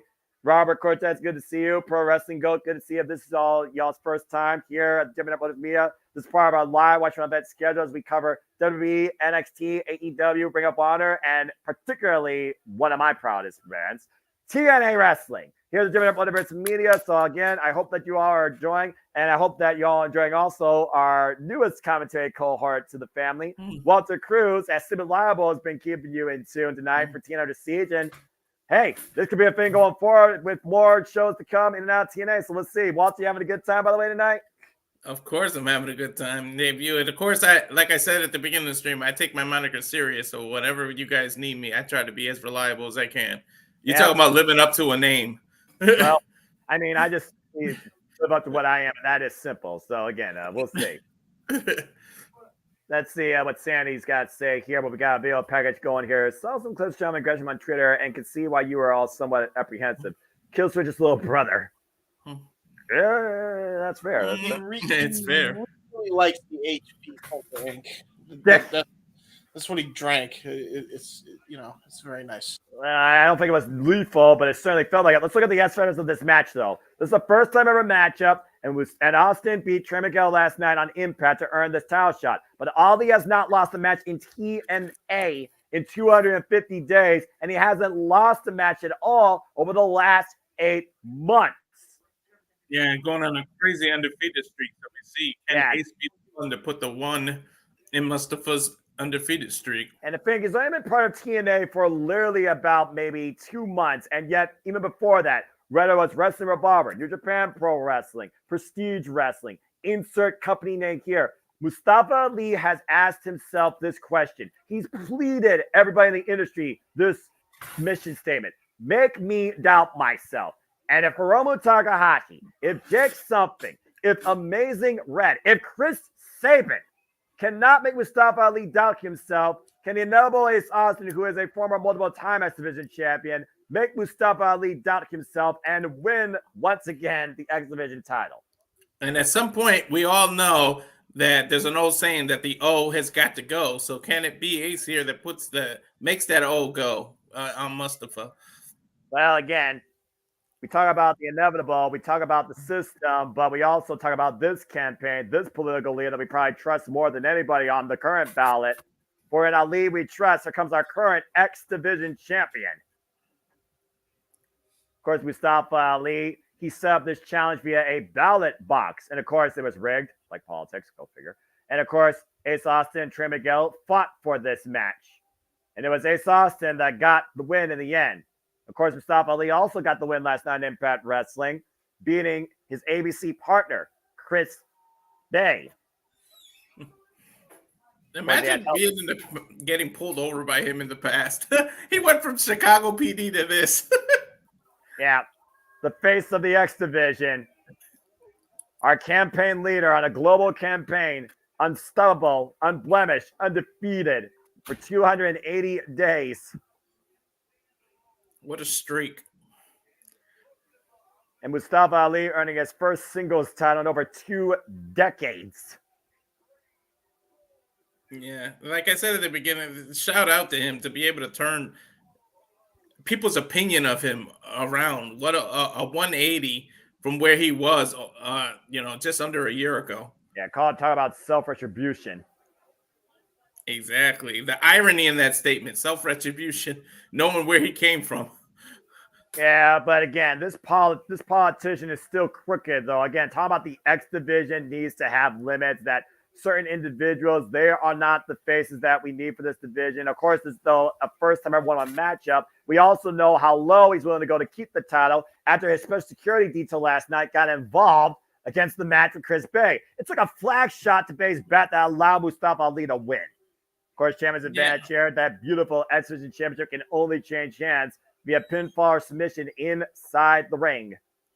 One of the prettiest titles in TNA. And the title that has defined TNA wrestling, its entire legacy, practically. Yeah. The division that talks about it's never about weight limits, it's about no limits. And you could really say that with the likes of Samoa Joe, Christopher Daniels, AJ Styles, Josh Alexander, Speedball Mike Bailey, Frankie Kazarian, just name a few all-time greats. Of course, the most influential champion in this company's history, Chris Sabin. You can't go through a highlight package of TNA without including the X Division at all. Of course, Ace Austin, though, I do wonder where Ace Austin's mind's at. Here's the cover, because the ABC does have a contractually obligated rematch clause for the TNA Tag Team Championships. But it seems as of lately, Ace Austin and Chris Bay have had single aspirations. We'll see if it's a step in the right direction here. Or do they go back to tagging? Well, Chris Bay nowhere to be seen here tonight, but you do see the political campaign special security, though, literally blocking the entrance way. It's a little interesting that we saw Mustafa Ali get an entrance, but we didn't see Ace's entrance. So does that have anything to do with it? I mean, he did have an entrance. We saw the ABC, but to your point, Mustafa Ali, he sets a presence when it comes to what he believes the X Division can be and how he wishes to make it great again. I believe that he has done so. If we get a test of strength here. Of course, we saw Mustafa Ali also get the better of Time Machine and 6-man tag team match alongside the GYV. Nice escape there. The agility of Mustafa Ali here. Well, again, don't blink. The X Division on full display. Backslide here, but with Lee, he's able to escape it, though. The schoolboy. Oh, nice tempted bridge there. Ali, though, able to block it. Deep arm drag. What a change of pace from its previous match, huh? Again, this is the X Division where truly there are no limits, and we are looking at one of the most proficient faces this generation in the X Division, a 2-time X Division champion. So you get a stand. Oh, don't fall for this. Never trust a politician, right, Noah? Accurate. There you go. A little bit of disrespect by Ace Austin, showing basically Mustafa Ali his hand. Oh, and met with a headbutt. Yeah, Austin then curled up in the corner now. Again, disrespect matches disrespect, I suppose, when you look at these two individuals with their track records. Missed the back elbow strike on Ali, picking up speed. Now floats over and goes to the outside. Oh, wow! By Ace Austin, catches Ali on the outside. Oh, and Ace staring at the security. And Secret Service. And I don't get paid by the hour. Do they become a factor in this match tonight? Still to see. Well, again, we saw last night how they came a factor. We've also seen countless times before how they came a factor. And Ali flies with a tope suicida out, drove himself, though, on the barricade. Ouch. Yeah, go for broke. And Windy City Ride, Mustafa Ali busted himself open against Ruma Takahashi doing that very move. But he still got the win in the end. Mustafa Ali tells you how much that TNA X Division title means to him. So when it means that much to you, you got to go all out. And to your point again, Tyler Clinch's hands via pinfall submission side of the ring. Referee admonishing both competitors here. Paige starting her 10 count. It's giving him a little bit of leeway, but she does have the count going. And of course, last time Ace Austin held the X Division Championship was when he won it in a triple threat match against Speedball Mike Bailey and Trey Miguel. Yeah. Ace sliding in and out, resetting the count here. So both men are still on the outside. And pop up. Ali lands on the apron. Now goes up to the second rope. Looking to fly out of the corner. Oh, man! Wow, what a tornado DDT. On the floor, crown first. As we get a shot of the personal security of Ali. Yeah, you spent the special security to actually clap. Take a look at the replay, though. Snap reflex. Oh, man. Just real quick, I want to make mention a note. If you're wondering why we don't have a graphic, folks, it's because they kept changing the matches on the fly today. So that's why I don't have a graphic for this updated matchup. Carry on. Yeah, but again, people know. And also, be sure to update the ticker also to keep people informed of the results, man, also. Yeah. Got a chance to also, again, the X Division always are the show stealers. They are the pace. Shit. Are we actually doing that? I thought we weren't doing that no more. I don't know anymore. I'm just figuring about what we've done in the past. I don't know. We're evolving like TNA's evolving, all right? Besides, I always talk about what the match results are before the main event, and theoretically, there's only one match left after this. Exactly.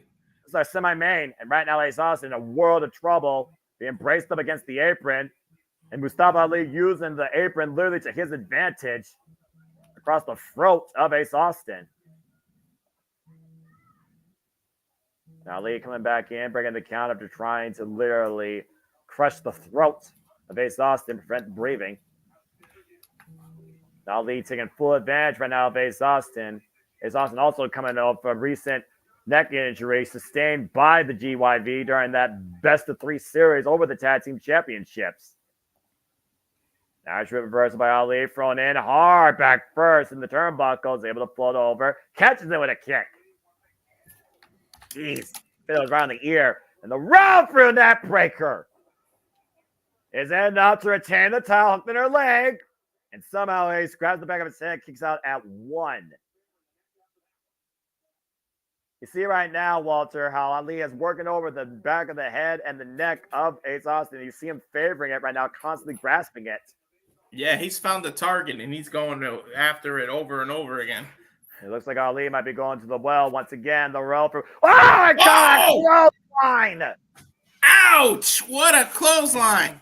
The house of cards fall up, stacking Ali's head and dropping him face first in the mat, now trying to work up Ali's neck. Now, both of these men might have a bad neck. Yeah. You still see, though, back elbow strike. Ace Austin grasping the side of his head and neck with every sense of offense that he's throwing. Off the second, catches Ali with the DDT. We just talked. No. We just talked about his neck, and then he comes off the top rope with a tornado DDT. Well, with the top rope DDT. Yeah, I think the safe line to not use here is protect your neck. The line here is screw that. Yeah, exactly. Like I said, if the X Division title means a lot to both people, so you got to put, everything on the line. You got to toss caution to the wind, as they say. That knife edge chop caught Ace Austin off guard. The shot you don't see come, but you sure as hell feel it. Slipping out the back door, the roper, and man! Oh, what a leg drop! I thought I was going to go for a double stomp. Instead, leg drop right across the throat. Great impromptu offense on the fly by Ace Austin. Now catching Ali as he's rebounding off the ropes up in the fireman's carry. What a forearm shot. Yeah, and again, that elbow strike, though, took Ace down to one knee again. Damage done to the neck, really catching up to the challenger. Irish began to Ali in the turnbuckles. Ace slow to follow up. Very clinical-based match here by the champion. Uh-oh. Oh! I think he just found something else to target, as he just threw his shoulder into that ring post. And again, further damage done also to that neck. You hear him screaming out in pain. Yeah, you can hear him loud as loud. That was nasty. Watch this. We're seeing a replay. Yeah, shoulder first into the ring post. Your shoulder, your neck, all that is connected. Yeah, if you're not careful, that could really cause a stinger effect too. It's almost like your body shuts down on you.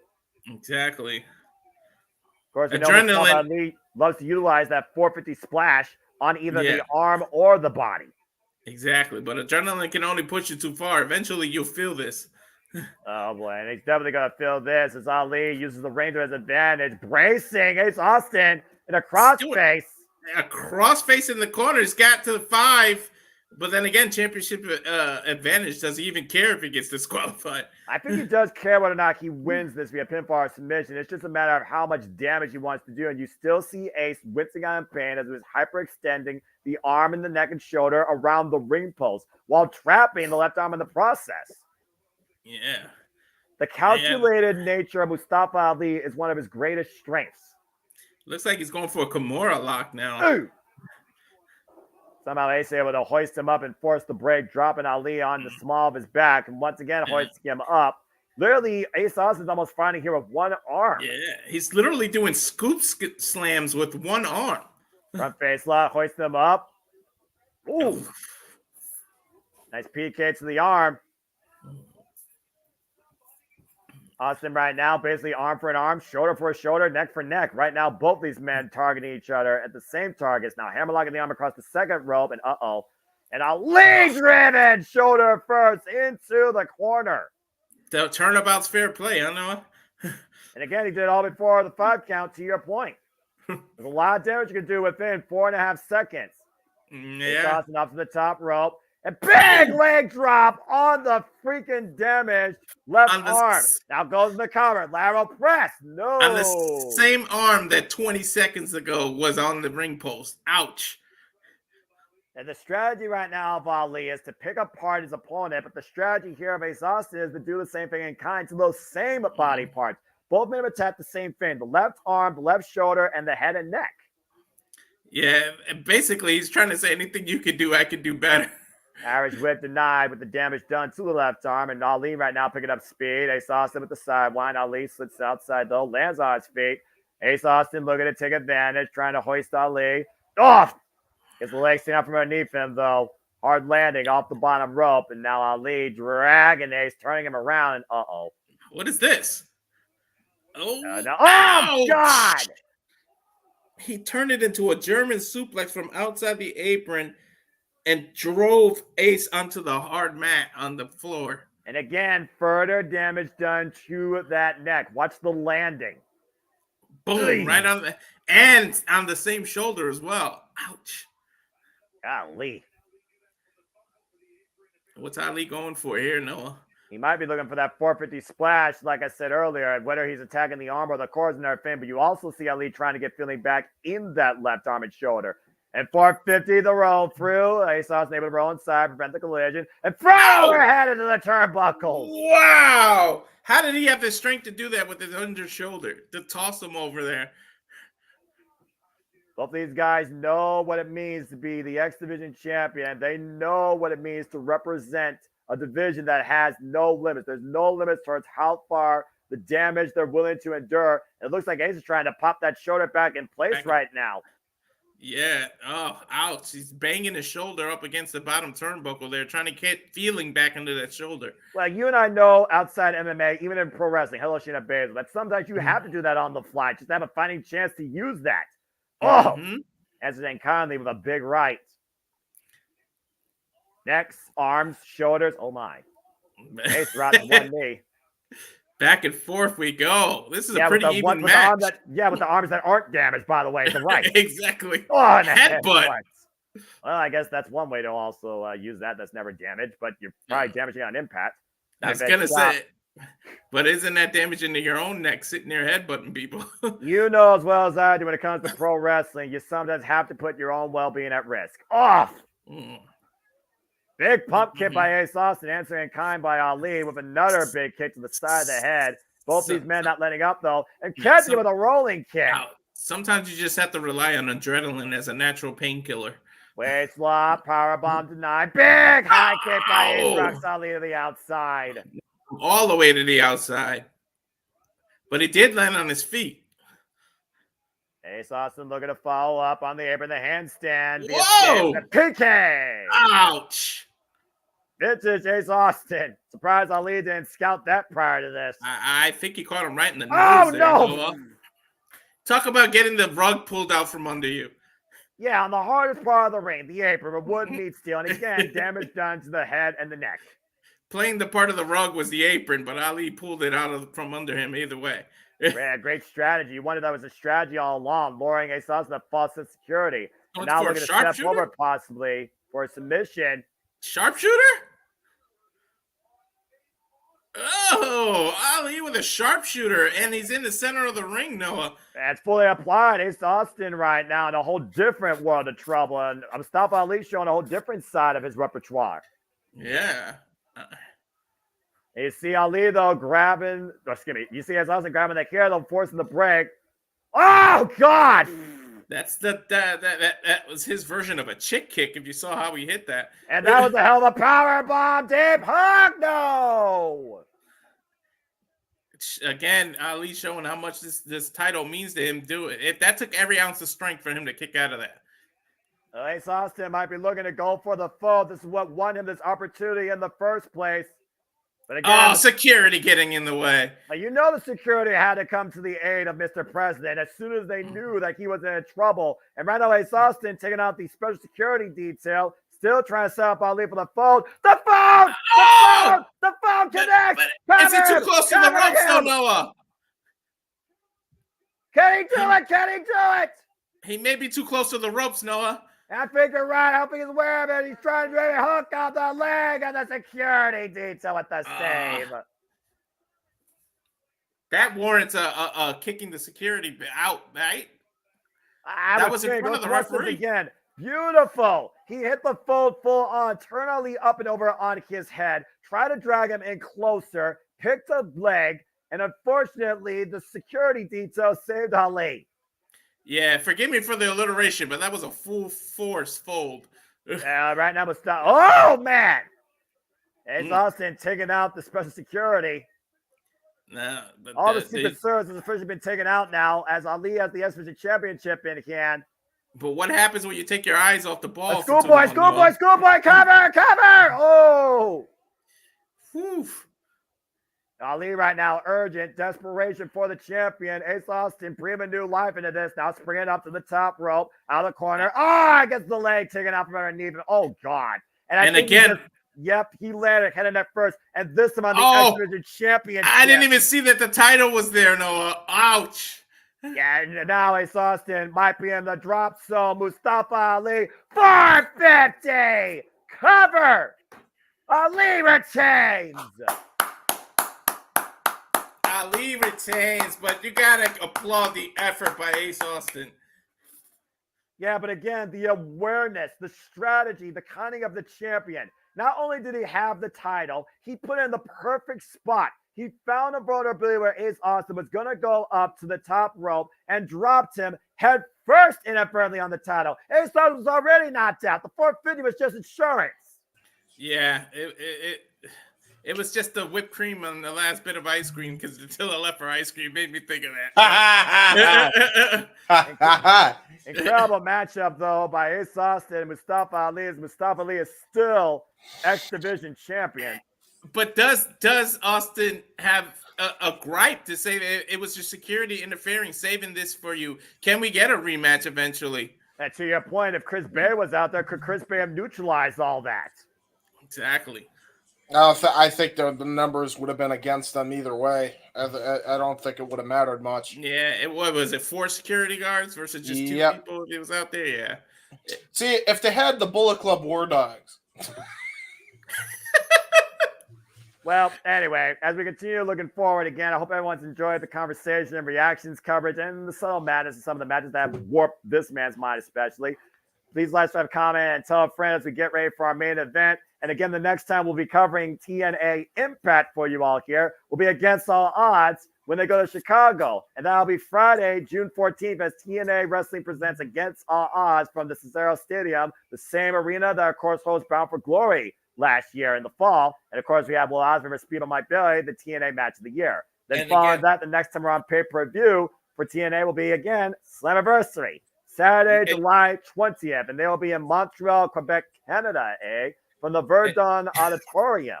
And I'm looking And you very gotta- forward to, of course, that show. As again, I went there in 2021, one of my favorite things I've ever done in my life. Very curious to see what history has forged as we get ready for our main event with the system now stronger than ever, holding all the gold.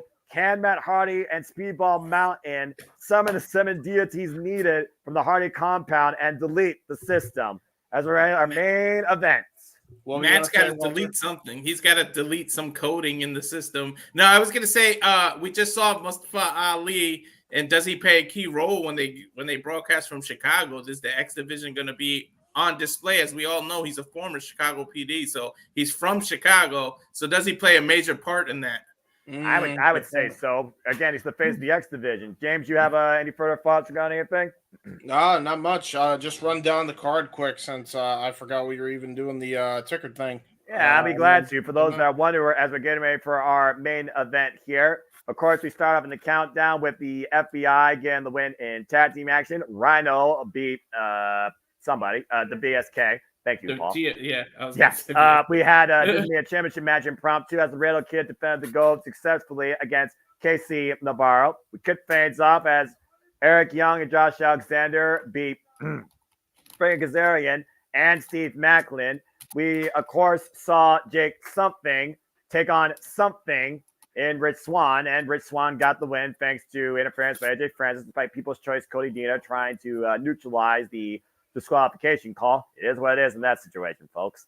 We also have, I still can't believe it, new TNA Knockouts World Tag Team Champions as the system holds all the gold. Alisha Harris finally wins her first championship accolade, and Masha Slamovich is once again now a 3-time TNA Knockouts World Tag Team Champion. We also saw here tonight the Battle of Beauties and Beasts, quite literally, as PCO and Jordynne Grace was able to beat Khan and Steph Lander. And in the match that warped everybody's mind, Ash, by elegance, did beat Jessica Havoc. Well, by hook or crook. My friend said worst match all year. And we also saw Jody, of course, win his singles match against Zachary Wentz. And as we just saw, we saw Mustafa Ali fold Ace Austin and retain his X Division Championship, which now culminates us tonight at Under Siege in our 6-man tag main event. Before we get to the main event, Noah, do we finally get the Knockouts titles to stay with someone for a while? Now that the system has it, do they hold it for a while? Well, if there's anything right now with this system, I would say this system has a better defense more than ever that I think is a very real possibility. As you see now, Alisha Edwards sporting her new TNA Knockouts Tag Team Championship, the system draped in gold. Yeah, it kind of reminds you of the point where in WWE when Evolution just held every title. Well, yeah, I mean, yeah. What a sight to behold here. Eddie Edwards, Brian Myers, TNA Tag Team Champions. Alisha Edwards, one half of the new TNA Knockouts Tag Team Champions, and I bet you she'll barely be defending it. And Moose, the TNA World Champion. The system has fully taken control of TNA Wrestling. The system is in full effect, having every goal, and boy, it looks beautiful in that one shot. Yeah, TNA has been under siege. TNA has been taken over, and hopefully Matt Hardy and Speedball Mountain looks to neutralize this tonight and maybe get one step closer to deleting this system. But it's extremely hard to hack a system, I know by fact. They call it under siege, but we might be under the system at this point. They're running everything. As we welcome in via Moonlight Sonata, an all-time classic piece by Beethoven, Broken Matt Hardy and the Broken Speedball Mountain. Now, do they break the system, though? We've yet to see. Trent the 7th and the Ball of Speed. Yes, folks, I kid you not, as Broken Matt Hardy has welcomed them into the Hardy family. House of Hardy, excuse me. This is too weird. Ball of speed. delete. Here's the problem with that. Some people actually take speed to drugs, so that might not be a great connotation. Well, tell that to Matt Hardy, whose brain's broken beyond all belief. I don't think that applies here. Well, we know the history of Matt Hardy's of past transgressions. Let's not bring that. Fair point. And the 7th can become even more broke. I mean, he's blonde, but it's almost white. If he just dyes his hair white, he can fully take on this broken gimmick. I want to see that. The Trent of the 7th variety. He's about a shade off of white hair. Look at the blonde he has. Well, I mean, hey, if they win, I suppose anything's possible. But again, to just bring people up to speed, Broken Matt Hardy returned at the end of Rebellion and dropped the TNA World Champion Moose with a twist of fate after Moose successfully defended against Nick Nemeth. But of course, the system were not done with the wanted man. They neutralized him, grabbing a chair, putting it around his throat, and then swinging a chair like a baseball bat into it and probably crushing his larynx, which of course brought us to this match tonight, as Broken Matt Hardy has come back for the TNA World Championship and has decided to step up in Nick Nemeth's place since he has fallen, for he has sent the system to deletion. Was that pun intended, Noah, or do you realize what you did? This will be a lot more. That was probably a double-edged sword there, but I will say, but this is definitely a better trio than Matt Hardy with Private Party. I'll tell you that. Well, considering Speedball Mountain again just challenged the system for the TNA Tag Team Championships at Rebellion, incredible match, and came up short. But of course, Trent 7 is a tag team specialist. Speedball Mike Bailey, former X Division champion, Matt Hardy, tag team specialist, and former TNA World Champion. There's definitely a level of experience here on all fronts. But again, how do you take down a unified system stronger than ever? You have to. Well, do the broken people ones have a coding background, because that's kind of what you need to little by little start hacking into a system. Well, considering the Hardy's ready, so it looks like Matt Hardy's ready to take a bite out of Brian Myers first. To your point, let me just say this because it's my catchphrase. I got to do it for every main event. Here we go. That's fair enough, and thank you for that, James. Appreciate you always. And it looks like Matt Hardy wants Moose first. Yeah, this isn't Matt's first go around. He's familiar with the TNA title, so for people that don't know his history. How confident does Moose feel, though? I'm just saying. Moose is one of the originals, but man, he's been on fire as of lately. A resurgence in his career, but now does Matt get a new resurgence now that he has been with TNA? As Moose says, that's not how the system works. Tab made it, Eddie Edwards.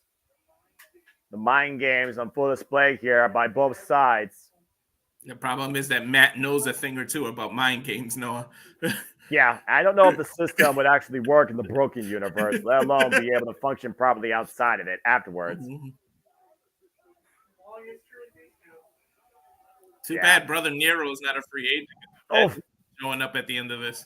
Yeah, well, the return of Brother Nero will tell me that the entire world has warped. And Matt Hardy taking a bite on Eddie Edwards. Good grief. That's one way to counter that, huh, Noah? You know what? Cannibalism, right? That still exists. I wouldn't put that past Broken Matt Hardy either. Yeah, Eddie Edwards with the side headlock here. The shoulder block by Matt Hardy to Eddie Edwards, neutralizing one half of the TNA Tag Team Champions. He's got him straddled on the ropes there. And catapults broke first in the second. Ouch. Tag. It tagged to Trent 7. That's one way to crush a man's larynx.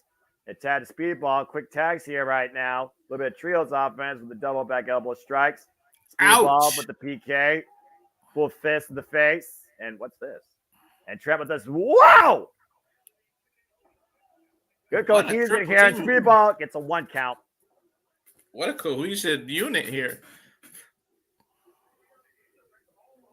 This match just screams weird. That's all I gotta say. Throat thrust by Eddie Edwards to Speedball. That'll neutralize you. I'm here for it, though. Tag. Bring on the weird. Just bring on the weird. Dare to be different. unless you're asked by elegance, dare to be stupid. Anyway. I mean, with the history of broken Matt Hardy, do we think anything's weird when it comes to this man? I guess it's part of that. So, I guess that's fair, Sandy, but don't give Alisha Edwards ideas. Jumping elbow strike, though, by Eddie Edwards. Miscue, though, as he stabbed against Brian Myers and Trent 7 and Matt Hardy and Speedball. Oh, so Matt Hardy. What is this? Poetry in motion. Shout out to the Hardy boys there. And right now, Speedball Mountain and Matt Hardy in firm control of the system. But again, I got to talk about, Alisha Edwards is a commodity. She is the asset. She is the X factor. She knows what to get involved to make sure that the system has control or regains it. Right now, they're hitting control. They're controlling the match, so they're hitting control and all. Do we get the delete at the end? Speedball hits this. You might be one step closer towards that key being hit. Speedball perched up in the top corner. Midway. Brian Myers able to scout, though. Love the kick, though. Speedball with a nice trip up. Uh-oh. And I'm just so happy that, God! I'm just happy that Speedball gets to be in the main event. Who, for me personally, he was the MVP of TNA last year. And he still very could be that, but right now he might be the fall guy. And a 2 count after that ridiculous slam. What do you think you got him, Noah? About 8 feet in the air there? Give or take on this former NFL linebacker. Oh, my gosh. Crazy cool.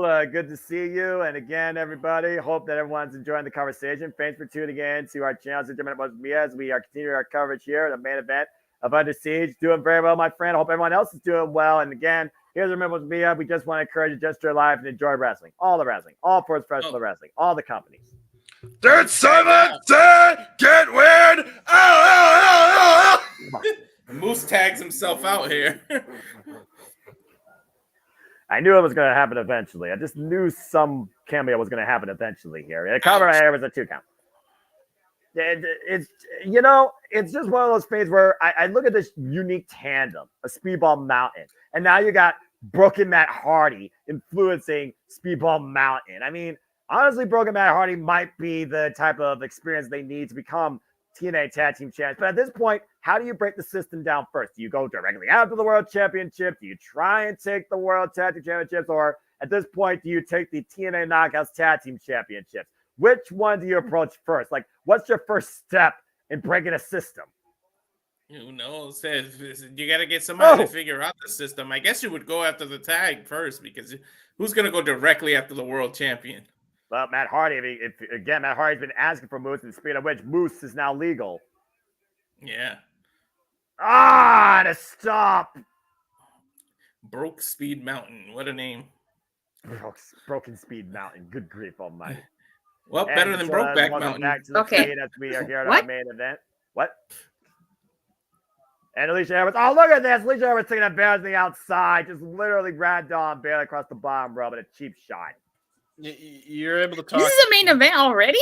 Yep. Yes. Yeah, I missed a lot then. Yes, you have. Yes, you have. Irish whip. Hard Irish whip. The Speedball in the corner by Moose.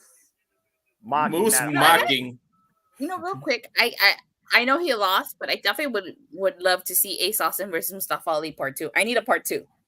Yeah, it was a very good match. And again, I do feel like why TNA is under siege. TNA is under a change, a renaissance. And right now it's being led by the system. But I do wonder what it means for the rest of the TNA roster. And Speedball Mountain right now lining up moves with these lightning fast strikes, catching him with the last one. Side of the ear, rocking Moose down to a knee. I do feel like Ace Austin has validity in asking for a rematch, because if it wasn't for the security, he very well could have had a... what a choke slam. Holy hell. And dragged by his mullet. That's the system corner. Tad to Eddie Edwards. The system has been isolating Speedball Mike for the better part of 10 minutes now. Well, that's how the system works. I mean, you literally have heard it verbatim every time they're in freaking trios action. That's how the system works. Well, might as well be a handicap. Don't you mean the ball of speed, not Speedball? The ball speed. I am not the broken voice of the Jeff Meacham Network. All right. Broken Noah. Broken Noah. Good Lord Almighty. That'll be the day I freaking get a giant electric weave in my hair and wear a robe versus a suit. Whoa, snap German. Don't give him any ideas. No, we had to break the system a little bit as we got me on commentary tonight. I'm saying, delete Noah. Good grief. The day my mind gets deleted is the day I lose my sanity and sobriety. Oh, just driven in the corner. Ball, speed. Damn it, speed ball. Ouch. Yay. And Speedball, my Billy's in desperate need of a tab. Been involved in this match for quite a bit of time here. Whip thrown again into the turnbuckle pads. Moose showing off here. Takes a cheap shot. And now Moose. Oh! Runs into a kick and Speedball on the second rope. Trying to take Moose. And Moose, oh no, Moose too strong. And the system works, Noah. And then the old cliche, if it ain't broke, don't fix it. And right now, he's trying to break Speedball again. Counter the chosen this time. The rope through. Flags in for the tag to Trent 7. Nice tag. The Trent the 7 is now legal. Big back body drop. Trent with some chops to Moose. Oh, Big what was that? DDT. Snap DDT. Cover. Hook the leg. And a 2 count. Nice kick out. And right now, Trent 7, what's he looking for here? No. Don't you go. go. Oh, no. Whoa! Came up empty. Attempted whisper in the wind almost. Yeah. First we saw poetry in motion and now sort of a whisper in the wind. I will say, I really like the matching attire that both teams are wearing. Yeah, well, again, one's a broken front. The other one is a united front working on all cylinders. And there's no tag options now for Trent 7. Isolated by the system. Nice double team here. Oh, God. Sit out. Powerbomb cover. Hook on the leg and a 2 count. Is Eddie even the legal man? He is the legal man. Yes, I'm actually tracking it, believe it or not. There's a lot of chaos in this match, so good for you to be able to keep up. Again, it's 6-person tag team action, and the system runs roughshod over TNA wrestling. And this is the system we're supposed to trust. I thought you didn't trust the system. I don't. I still don't. I trust the system. How do you trust this system with their antics? I trust the system, and I believe in Joe Henry. It's a corrupted system. Yeah, I'm about to say that Datila's been corrupted by the system. Someone reset her. I don't know about you guys, but I'm a Mac OS kind of guy. Well, you know what? Let's just get on the dark side of the force. I can't afford a Mac OS. Yeah, well, that's a whole different conversation. Eddie Edwards falls in with the jeez. He cleared the first. He was so high up, he cleared the stairs there, Noah. Yeah, he's lucky he cleared the stairs. That could have been more disastrous. Nice sidestep there by Trent 7. Takes Brian Myers to the outside. Now Trent has a huge opportunity to make a tag here. Speedball and Matt Hardy stand ready, but Moose dragging him away, or attempting to. Single leg up kick by Moose. Trent trying to create separation. Big up kick finally breaks away from the TNA World Champion. And Trent now looking for the tag. And, oh, no! See, the system has been together longer. They know what to do. They know what to do. Oh! Yeah, beautiful timing. As much as I don't agree with it, it was very smart and very effective. Now the system back in control, isolating Trent 7 here. Eddie Edwards still a legal man for the system side. He's pointing at Moose. I don't know if he was pointing at Moose or think he might tag out now. Yeah, to Brian Myers, his former TNA Tag Team Champion confidant. Right now, just teeing off, and Trent 7 just teasing him. Yeah, Myers, you don't want to get old man. Of course he did. I mean, Trent's got tons of experience. Former Rep Pro British Heavyweight Champion. Myers right don't get too showboaty. Well, again, it's always that typical heel mentality. You think you're so in control, overconfident, and then your hubris is your downfall. Reaching out for the tag to Matt Hardy, counter. 7-star lariat! Trent in desperate need to tag out now. Critical moment here in the matchup. Both men down, middle of the ring. Who's going to make the tag first? Matt Hardy, Speedball, stand ready. Yeah. And now he's Seven, got options now. Ted Edwards, Ted Hardy! And Matt Hardy looking to delete Eddie Edwards tonight. Nice clothesline. As he's made his intentions known, he wants the TNA World Championship. Mm-hmm. Eddie Edwards center the ropes off the Irish whip, and Brian Myers, bit of miscommunication, double clothesline takedown, takes down both the tag champs. Eddie Edwards Lord. in the corner. And now every turnbuckle will be used to delete Eddie Edwards. Brian Myers trying to protect his partner, and now Brian Myers gonna do the same thing to Myers. In the opposite corner. It's a whole different alternative to headbanging here. Yeah, I looks like it hurts. And Matt Hardy with the side effect. Eddie Edwards float over, hook of the leg, and a 2 count. He barely kicked out there. Ethan Page coming back? And it's very possible. I mean, former tag team specialist alongside Josh Alexander, the North still longest reigning TNA tag team champions, I believe, in this company's history. And arguably, they might be the ones that could utilize the system if that's Josh Alexander's intentions. But I do know the intentions right now for Matt Hardy is to get a piece of Moose. Ooh, Moose making his way in the ring. Matt Hardy standing by, waiting for him. And he's asking him to come towards center. Against all Slammiversary main event, Matt versus Moose, do you think? If Matt Hardy pins Moose tonight, he cements himself, I believe, as number 1 contender. Yeah. Yeah, Both against all odds? Well, I mean, again, against all odds, that might be the only thing that breaks the system. And Matt Hardy and Moose right now teeing off in the middle of the ring. He has to go against all odds to get the win tonight. But right now, we're just that's the name of the like, are we gonna... I know it is. I was just playing on words. I flew over the head. Brilliant promotion, by the way. And Moose right now looking for maybe the Razor's Edge, counter by Matt Hardy. Now hooking Moose up, twist of fate, denied, or side of fate. Oh, man, it's a single leg kick. What is he waiting Moose, for? what the hell is Moose? Oh. Out of the corner. Oh, oh my God! Shit! Wow! Right into the twist of fate. Coming to the window! Oh! That was so fucking cool! Yeah. You gotta be freaking kidding me! As we take another look, Noah, talk us through this. He literally cut him out in there with the fucking cutter. That was insane. Matt Hardy said, "Move over Randy Orton." I know how to hit moves out of nowhere too.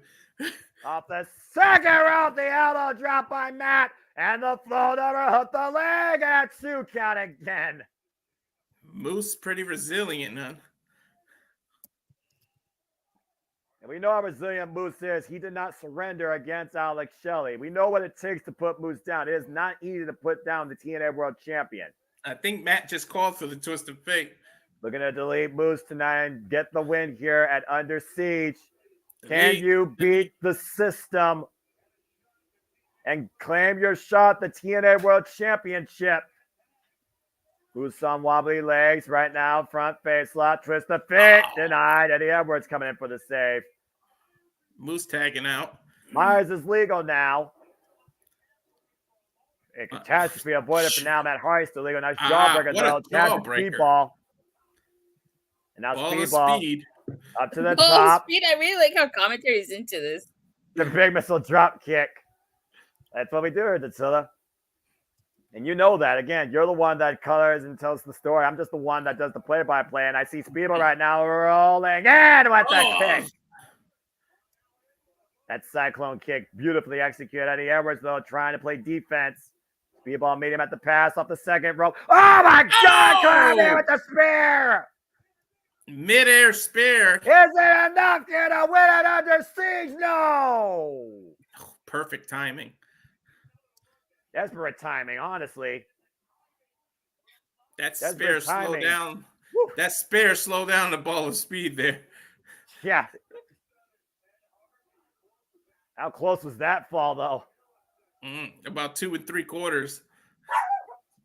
Human car right there in the middle of the ring. See, even Datila's dog gets excited. Chance of this is awesome here. Sorry about that, you guys. The dog thinks it's awesome. It's okay. The system right now, though, in full control once again. All 3 men of the opposition down. Brian Myers, Eddie Edwards, and Moose looking to take advantage. All 6 men in the ring now. What are they going for, Noah? Looks like maybe triple Razor's Edge here. Oh, wait a minute. Bop and bang and trio synergy. Uh-oh. Triple twist of fate? A triple twist of fate? Trio twist of fate! Have the system been deleted? Go for the cover. What are you guys doing? I don't even know who's legal. I don't know either. I thought it was Speedball Mike Bailey. Didn't he get the last I thought it was 7. Well, now it's 7. Now it is. Now, can that be a mistake for not going for a cover immediately after a triple twist of fate? Oh, wait a minute. That was a cool spot. Moves with a cheap shot to Matt Hardy behind the back. Speedball rocks Moose with a kick. Speedball Mountain takes Moose up and over to the outside. Eddie Edwards and Myers now taking over to the outside. And Trent 7. Oh, something's happening. Oh, my God. A moonsault combo. High flying to the extreme.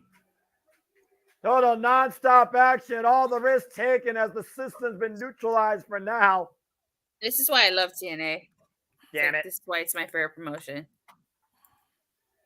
There are bodies screwed everywhere in and out the ringside area. Is the ref even counting at this point? Well, you got to at this point. Everyone's down the outside, including the 2 legal men. But he's also got to reestablish control. And moves. Oh, the pump kick. With a pump kick. And another one. Oh, and Speedball Razor's Edge. Up by moves. Oh, dear God. Oh! He literally slingshotted. And Moose right now just taking over. And Ouch. It's about a Trent 7. 2 slingshots on the outside into the ropes. And another kick to Matt. Moose Another has pump kick. single-handedly wiped out the entire opposition. I think Moose is going for a table here, Noah. Yeah, to your point, I think Moose has had enough of this broken madness. Watch out, Jay. I thought you didn't do broken, Noah. Because I'm too stable for my own good. I think Moose is looking to delete the Matt Hardy and the Speedball Mountain. I mean, I don't know how you regain control at this point. The referee literally showing a ton of leniency here. I think I'll be back. No, you're fine. Who's legal, Trent? Well, it doesn't matter right now. Moose is looking to delete Matt Hardy. And Matt again buying the head of Moose. And driving Moose spine first into the ring post. Hey, Matt, Noah, I guess you can't bite the hand. Twist the feet on the floor. The world champ is down. What a match. And somehow Matt Hardy has risen. Now, we know Matt knows his way around a table or two. So, you think? Everything has broken down, including everybody. Is he going to go for that leg drop? I don't know what's going for that warped, broken mind of Matt Hardy. I think he's going to leg drop that he does off the rope. Oh, no. No, Matt. No, Matt. If you go for broke here, you will be broken. I think the table won't be the only thing that's broken here. And Matt Hardy going up to the top turnbuckle here. Moves looks like he's on the table. Is he giving some and instructions? Matt Hardy. Oh, God! The table's broken. Moose broken. This match is broken. Hell is broken. Everything's broken at this point, Noah. That's bomb crushing Moose. As the crowd erupts in a holy shit chant. Boom drop, baby. Shades of Kofi Kingston. Yeah, Trent is the legal one, I think. Eddie Edwards right now, legal, alongside Speedball in the ring. Rolling Cyclone kick, kick. full Nelson suplex combination. Brian Myers, though, coming in, though. Eats a kick of his own. Covered by Trent. Is there enough here? No! How the hell did Eddie kick out, Noah? I don't even know how the hell this match is continuing, Walter. I have no answers for you. I'm lost as to who's legal. Did Chet tag Speedball or what? The Speedball about to neutralize Brian Myers in the apron. Oh, revolution knees of Brian Myers on the apron. That's one way to delete somebody. But again, we got focus the two inside the ring. Trent 7 of Eddie Edwards. Burning hammer! Cover is enough. Here's the system. Lock and Alisha. Oh! That's a save. Every time you think you break the system, it resets. I know. Ride or die. Partners for life. System or not. Alisha helps her husband stay alive tonight. Hey, wait, Speedball right now. Wait, Speedball, you're too much of a gentleman. You wouldn't put your hands on a woman. Come on. Speedball had his eyes on Alisha here. What's going on? Speedball's saying, Alisha, get out of here. Oh, and then Brian Myers catches him with a roster cut clothesline. He turned Speedball inside out. And now it's 7. I Slay with Eddie Edwards in the ring. Eddie Edwards smacked him in the face, but that might have woke Trent up. Looking Is for he trying to go for a Peter pump handle Shout slam? out to Peter Strong Style partner Pete Dunne. Oh, and a mule kick. The ref did sing it. Oh, Haluva kick. Uh-oh, and they might be looking for the backpack stunner, the elbow drop. System overload cover. The system works again. The system still works, Noah. And just like that, the system remains in control. Look at this combination. System overload, backpack stunner, top rope elbow drop. System overload puts down Speedball Mountains, Trent 7 for the win. It was a hell of an effort by Speedball Mountain and Matt Hardy, though. You got to give them an A for effort here. Yeah. Carnage, destruction, chaos, broken reality, broken bodies, but one thing remains consistent here in TNA. The system still works. And give an assist to Alisha for standing up for her husband. That's what turned the tide in this match. And case in point, the X factor, the extra added asset, the key to the system remaining in control. Alisha Edwards came when she was needed. Moose doesn't even know where he's at. I mean, Moose kind of got destroyed by a leg drop, Hardy style, through the damn table. Well, regardless whether you trust the system or not, TNA belongs to the system. We're just living in it. For Mr. Reliable and for James Hebert and for Datila, I'm Mr. Foster. Thank you for tuning in to our coverage of TNA Under Siege. Whether you trust us or not, we'll see you next time at Against All Odds. And there we go, ladies and That was gentlemen. a wild-ass ending main event to a crazy freaking show. Woofa! Yeah, real quick, ladies and gentlemen, if you enjoyed this broadcast, before y'all leave, we want to show you the trailer on what is coming up for what's coming up in the Weesa Gonna Die tour when it comes to the Jeff Meacham Network watch-along events.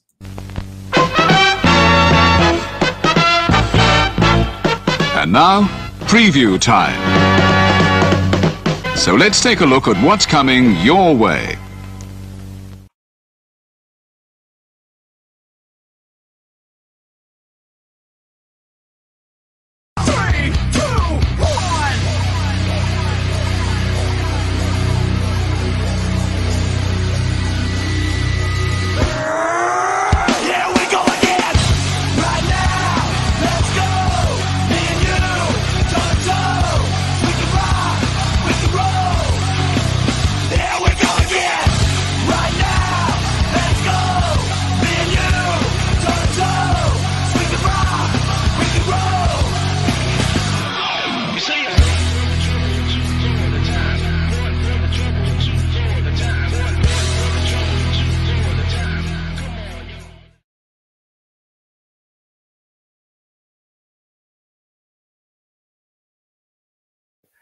All the wrestling, all the wrestling, all the wrestling, all the wrestling, all the wrestling, all the wrestling, all the wrestling, all the wrestling! Oh, the professional wrestling!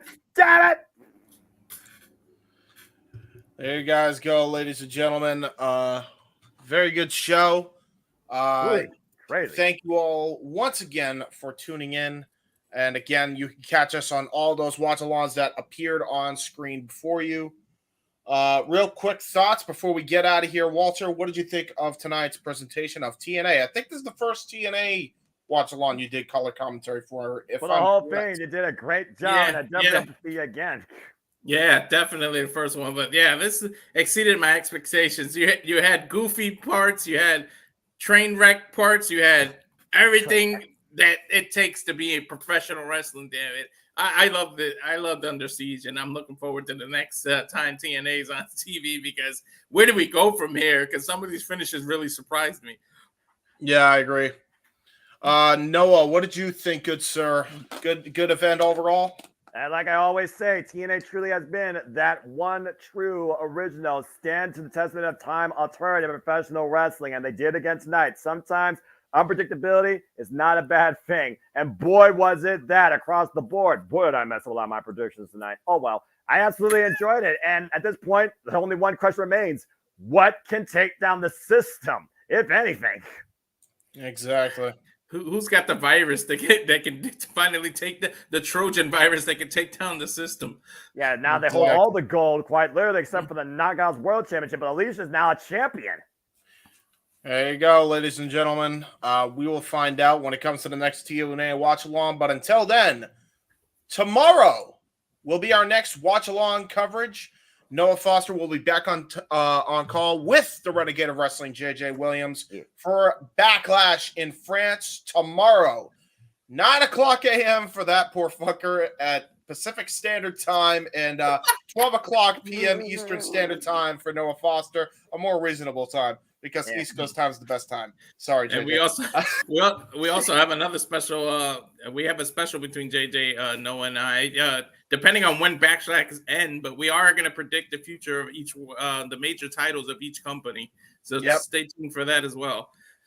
We also have right after that a NoDQ.com Jeff Meacham Network collaboration, a recap by Jeff Meacham Network. He will be taking over the Mending the Fences while Aaron is away. He will not be covering the Backlash recap, so it will be on NoDQ.com. Following that will be the Dads Not Always on Wrestling, ranking the saga and top 10 characters in a galaxy far, far away. Retro double feature, all leading into our open mic and game night Star Wars trivia in the style of Jeopardy, Saturday, May 4th, and May the 4th be with you. 11 o'clock p.m. Eastern Standard Time, 8 o'clock p.m. Pacific Standard Time. And with that being said, ladies and gentlemen, Noah, please take us out of here as you always do. Well, folks, whether you trust the system, I hope you trust us to keep you engaged, entertained, and informed on all things professional wrestling. Thank you for tuning into another live watching event. For as always, I do this simply because I am nothing more but a simple man and a lifelong fan of professional wrestling. Damn it! Well, only wishes to encourage you. There are no winners, no losers, no betters. Just fans with opinions with this passion we all share. So at the end of the day, folks, support one another, respect each other, protect your mentality too. Treasure your families and just enjoy life and enjoy professional wrestling. It's as simple as that. And with that, we'll see you tomorrow for WWE Backlash.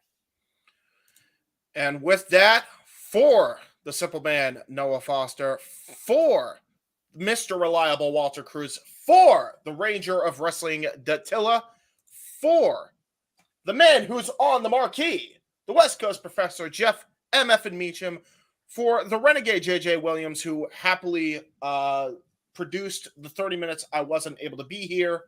I am your main producer man, the Heat Man, James Hebert. And until next time, we will see you on Saturday for WWE Backlash. Take care, everybody.